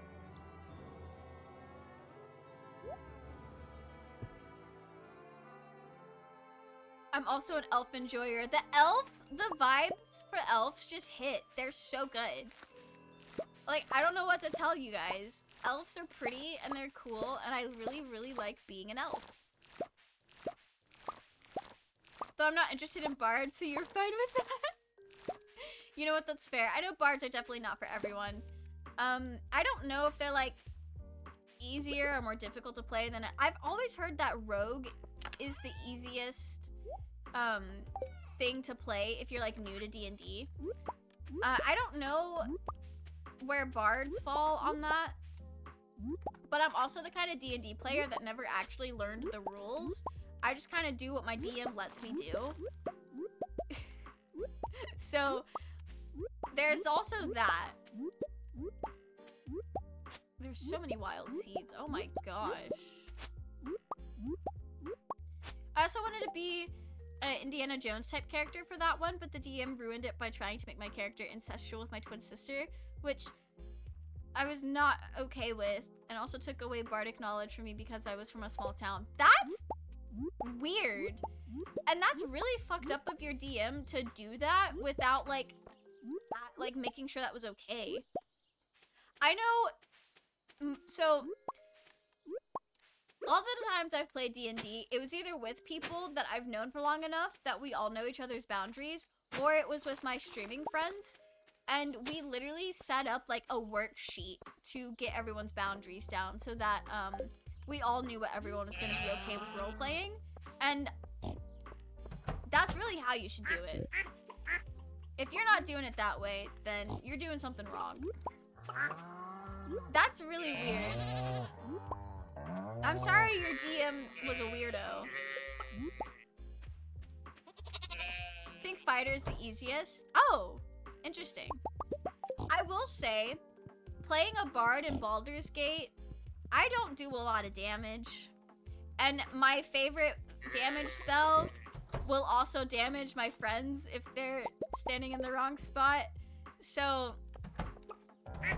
bards are fun. They're really fun. But a bard... So, my current team comp on my solo Baldur's Gate file is me, Shadowheart, Astarion, and Lae'zel. And, like, we can get shit done, but we struggle to get shit done. It's probably user error. It's most definitely user error. But, both me and Shadowheart are supports, so we're like 2 supports, and then there's Astarion, who I don't know if he's supposed to be strong or not. I don't really know how to play a rogue. I'm just kind of doing my best, hoping for the best.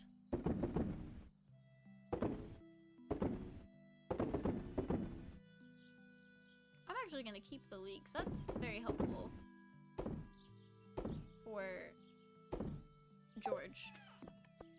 That gave me so many leeks. I may or may not have started a D&D club at school. That is so exciting! I love that for you. Congratulations. We need to play D&D together. We are just a party of elves. That would be so fun. That would be so fun. It's okay now I'm not playing with them anymore and that character now lives in a different headcanon. That's good, that's good. Yeah, I would not play D&D with them anymore after that either. Shadowheart is good at heals and Astarion is a sneaky little silly boy. He is. I still need to learn how to play him more effectively. But I really like him.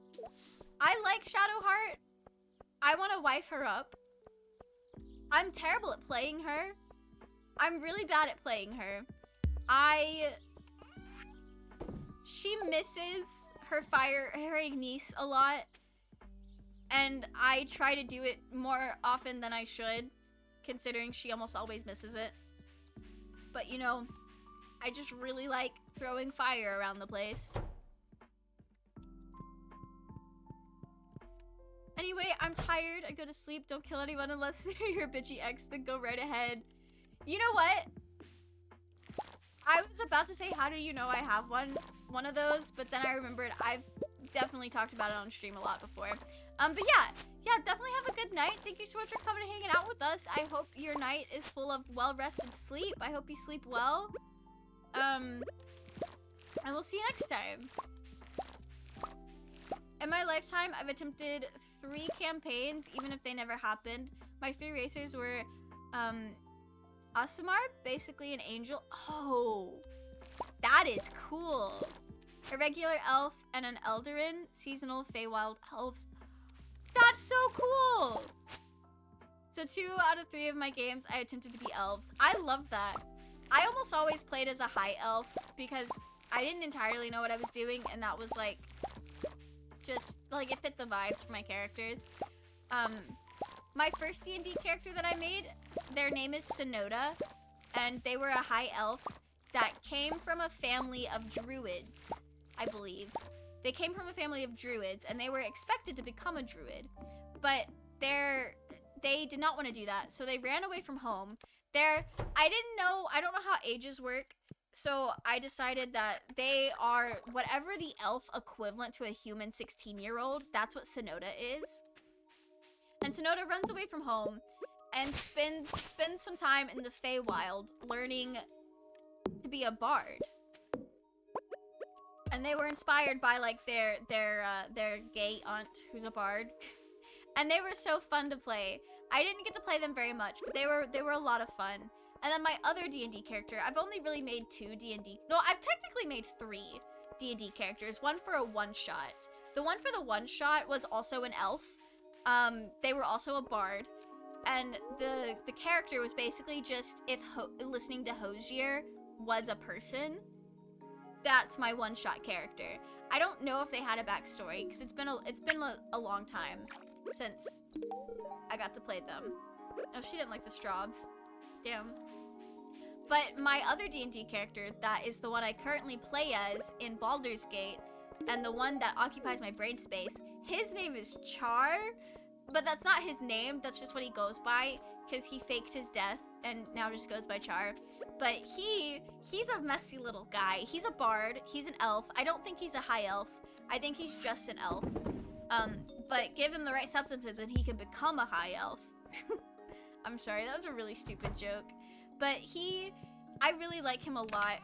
He's got trauma, as one does. But his whole story is that he had this partner that he was romantically involved with, and they were also like petty criminals together. They were like trying to become villains, and it was a very toxic relationship, and it was really hard for Char. And after they broke up, Char, it's either after they broke up or Char got away from him by faking his death. I haven't decided yet, but somewhere in there, Char fakes his death and now is on a quest to become bigger, badder, and more powerful than his ex. And I think it would be funny if along the way he has to become a warlock and his patron is his ex. But I also was thinking, what if his ex forced him to multi-class in warlock and be his patron? And I think that's probably, if I end up writing an actual story instead of playing D&D to get this story out of my head, I will write it that way. But if I play it as a game, then I think he'll become a warlock later in life. I'm not really entirely sure. I think way too much about this character. Every time I think about this character, I think about more things to add to their story. And I really just need to fucking start writing shit down. Cannot remember which kind of elf I was for regular elf, but it wasn't something weird like Eldarin. That's fair, that's fair. My first character was a chaotic good drow fighter because I thought I was cool. I almost exclusively, so fun thing about me, all of my characters are chaotic neutral. That's their official thing. But the problem is, me personally, I'm too much of a people pleaser to go through with the chaotic neutral. And while on paper they're chaotic neutral, they end up being more like lawful good or chaotic good in practice, because I hate hurting people's feelings, even if they're not real. So I think Char's story would work better as a book than me actually playing a game, so that I can actually write him in character. My very first character, I've read that one already, okay. Eldarin are from the Feywild, and their appearance is based off of one of the 4 seasons. Whenever they rest, they can switch seasons. Some decide to stick to one, some often switch seasons. That is really cool. I've not heard of that before, but I absolutely love that concept. That is really awesome. My current Baldur's Gate 3 character is a half-elf sorcerer, badass named Chad. You're playing as a Chad? Yo, nice. Nice. Shoot spells, ask questions later. I love that. Chaotic neutral. I love chaotic neutral characters. Those are my favorite types of characters. The alignment system does kind of suck, but I also think it could be a very useful tool to figuring out what would be in character for your character if you're still trying to like figure out what they would do. I think it can be a useful tool for character building if you need that help. I'm just a coward.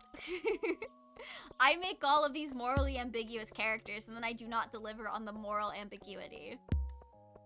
But that's a me problem. Stop describing. Too much of a people pleaser to be chaotic. No, I feel that. I totally feel that. Also, Chad is totally going to join and betray the baddies. Not Chad betraying the baddies. You do you, though. You do you. I keep seeing people talk about doing a Dark Urge playthrough of Baldur's Gate, and like somebody figured out, or they were like, hey, if you want like the best storytelling with Astarion, like here's what you do. And like they figured out like ways to play that really makes Astarion's character story and his like your involvement with his story really come full circle. Like if you both have to depend on each other. I don't know if I'm ever gonna like play that, but I think that's really cool that people are like figuring out what classes and backstories and like which ways to play your character to I guess heighten and complement the already written character stories for the NPCs or the, well, I guess like Astarion, Shadowheart, and all of them. They're not NPCs because you do get to play as them, but they're not like player-made characters. So I feel like they should still be called NPCs. But like you know the set characters, the canon characters. And I think that's really cool that people are like working to make the best story possible. I love that for them. I think that's very iconic. I might do a Dark Urge playthrough on a 4th playthrough. So my friend that got Baldur's Gate for me so that we could play together, he actually decided that he wants to, every time he has ever tried to play D&D, he wanted his character to be chaotic evil. Only problem is, all of our party were somewhere like chaotic good, lawful good, neutral good, chaotic neutral. Like, chaotic evil did not work with our party. And it really pissed our DM off. But to be fair, the DM was not very hard to piss off. So, needless to say, this chaotic evil character would never work out for my friend. But he has decided that in Baldur's Gate, he's gonna go through with it. So we'll see if that actually, like, happens in practice, because I don't know if he will do it. But I do think that's funny, that, like, that's the first thing he wants to do. If I ever host a campaign, I will make the world heavily inspired by One Piece and the depth of it, but I'd never turn it into a story as I'm terrible at writing. Oh, that's, you know what, that's fair. I think that would be cool to have a One Piece based campaign. I wanted to write a fanfic at one point that was like a D&D JoJo's fanfic. That was basically just taking the Part 5 characters and adapting them into the D&D world. And I had this whole, like, story about how... I didn't have a whole story. I had a couple scenes that was, like... The basic idea was that some type of world-ending event happened, and Giorno was the catalyst. And it was gonna be so cool. It was gonna be so cool. I didn't write much of it. But I spent weeks trying to adapt these characters and their abilities into D&D, and like watching videos about how people have adapted these characters into D&D, and it was really cool. Also, thank you, Ren's Lullaby, for the hydrate. This is the last of my water. The last of it. It is gone now. Yeah, on his multiplayer game. My best friend is doing the kill things, ask questions later route. Oh, on a multiplayer game, that's wild. Good luck. I think I'm gonna head off, but it was fun hanging out. Yeah, of course, of course. Gotta make sure you do your homework. Good luck with that. Hope you have an amazing rest of your stream. Be safe, stay hydrated, and see ya. Yeah, of course, of course. I actually think we're gonna start wrapping it up here, because we've played through a whole week of Stardew, and it's really all you can ask for. It would be Giorno. It so would be. Let me close out of the game and go to my full screen. Thank you for that, Rachie. But no, I think Giorno being the catalyst for, like, the end of the world, like, that would be, like, if it's gonna be anybody, it's going to be him. Like, that's just, it is what it is. And I feel like that's more or less the role that he's played in canon. Not really, but you know what? It is what it is. Anyway. Who would be One Piece, still be D&D, races plus more, new custom world, etc. But the social structures and the political landscape of One Piece is amazing, and the depth and the mystery. I can expect that. I don't entirely know what that means yet, but I've heard a lot of really good things about the world building in One Piece, and I think creating a D&D campaign in the world, but like not really like playing out One Piece, I think that could be a lot of fun. Does Giorno get forced to fight Jotaro? I was probably not going to put Jotaro in it. Let me see. Let me pull up. It's not on my Google Drive anymore because I saw a bunch of TikToks about getting your fanfic off of Google Drive. So it is just on my computer, I think, if I still have it.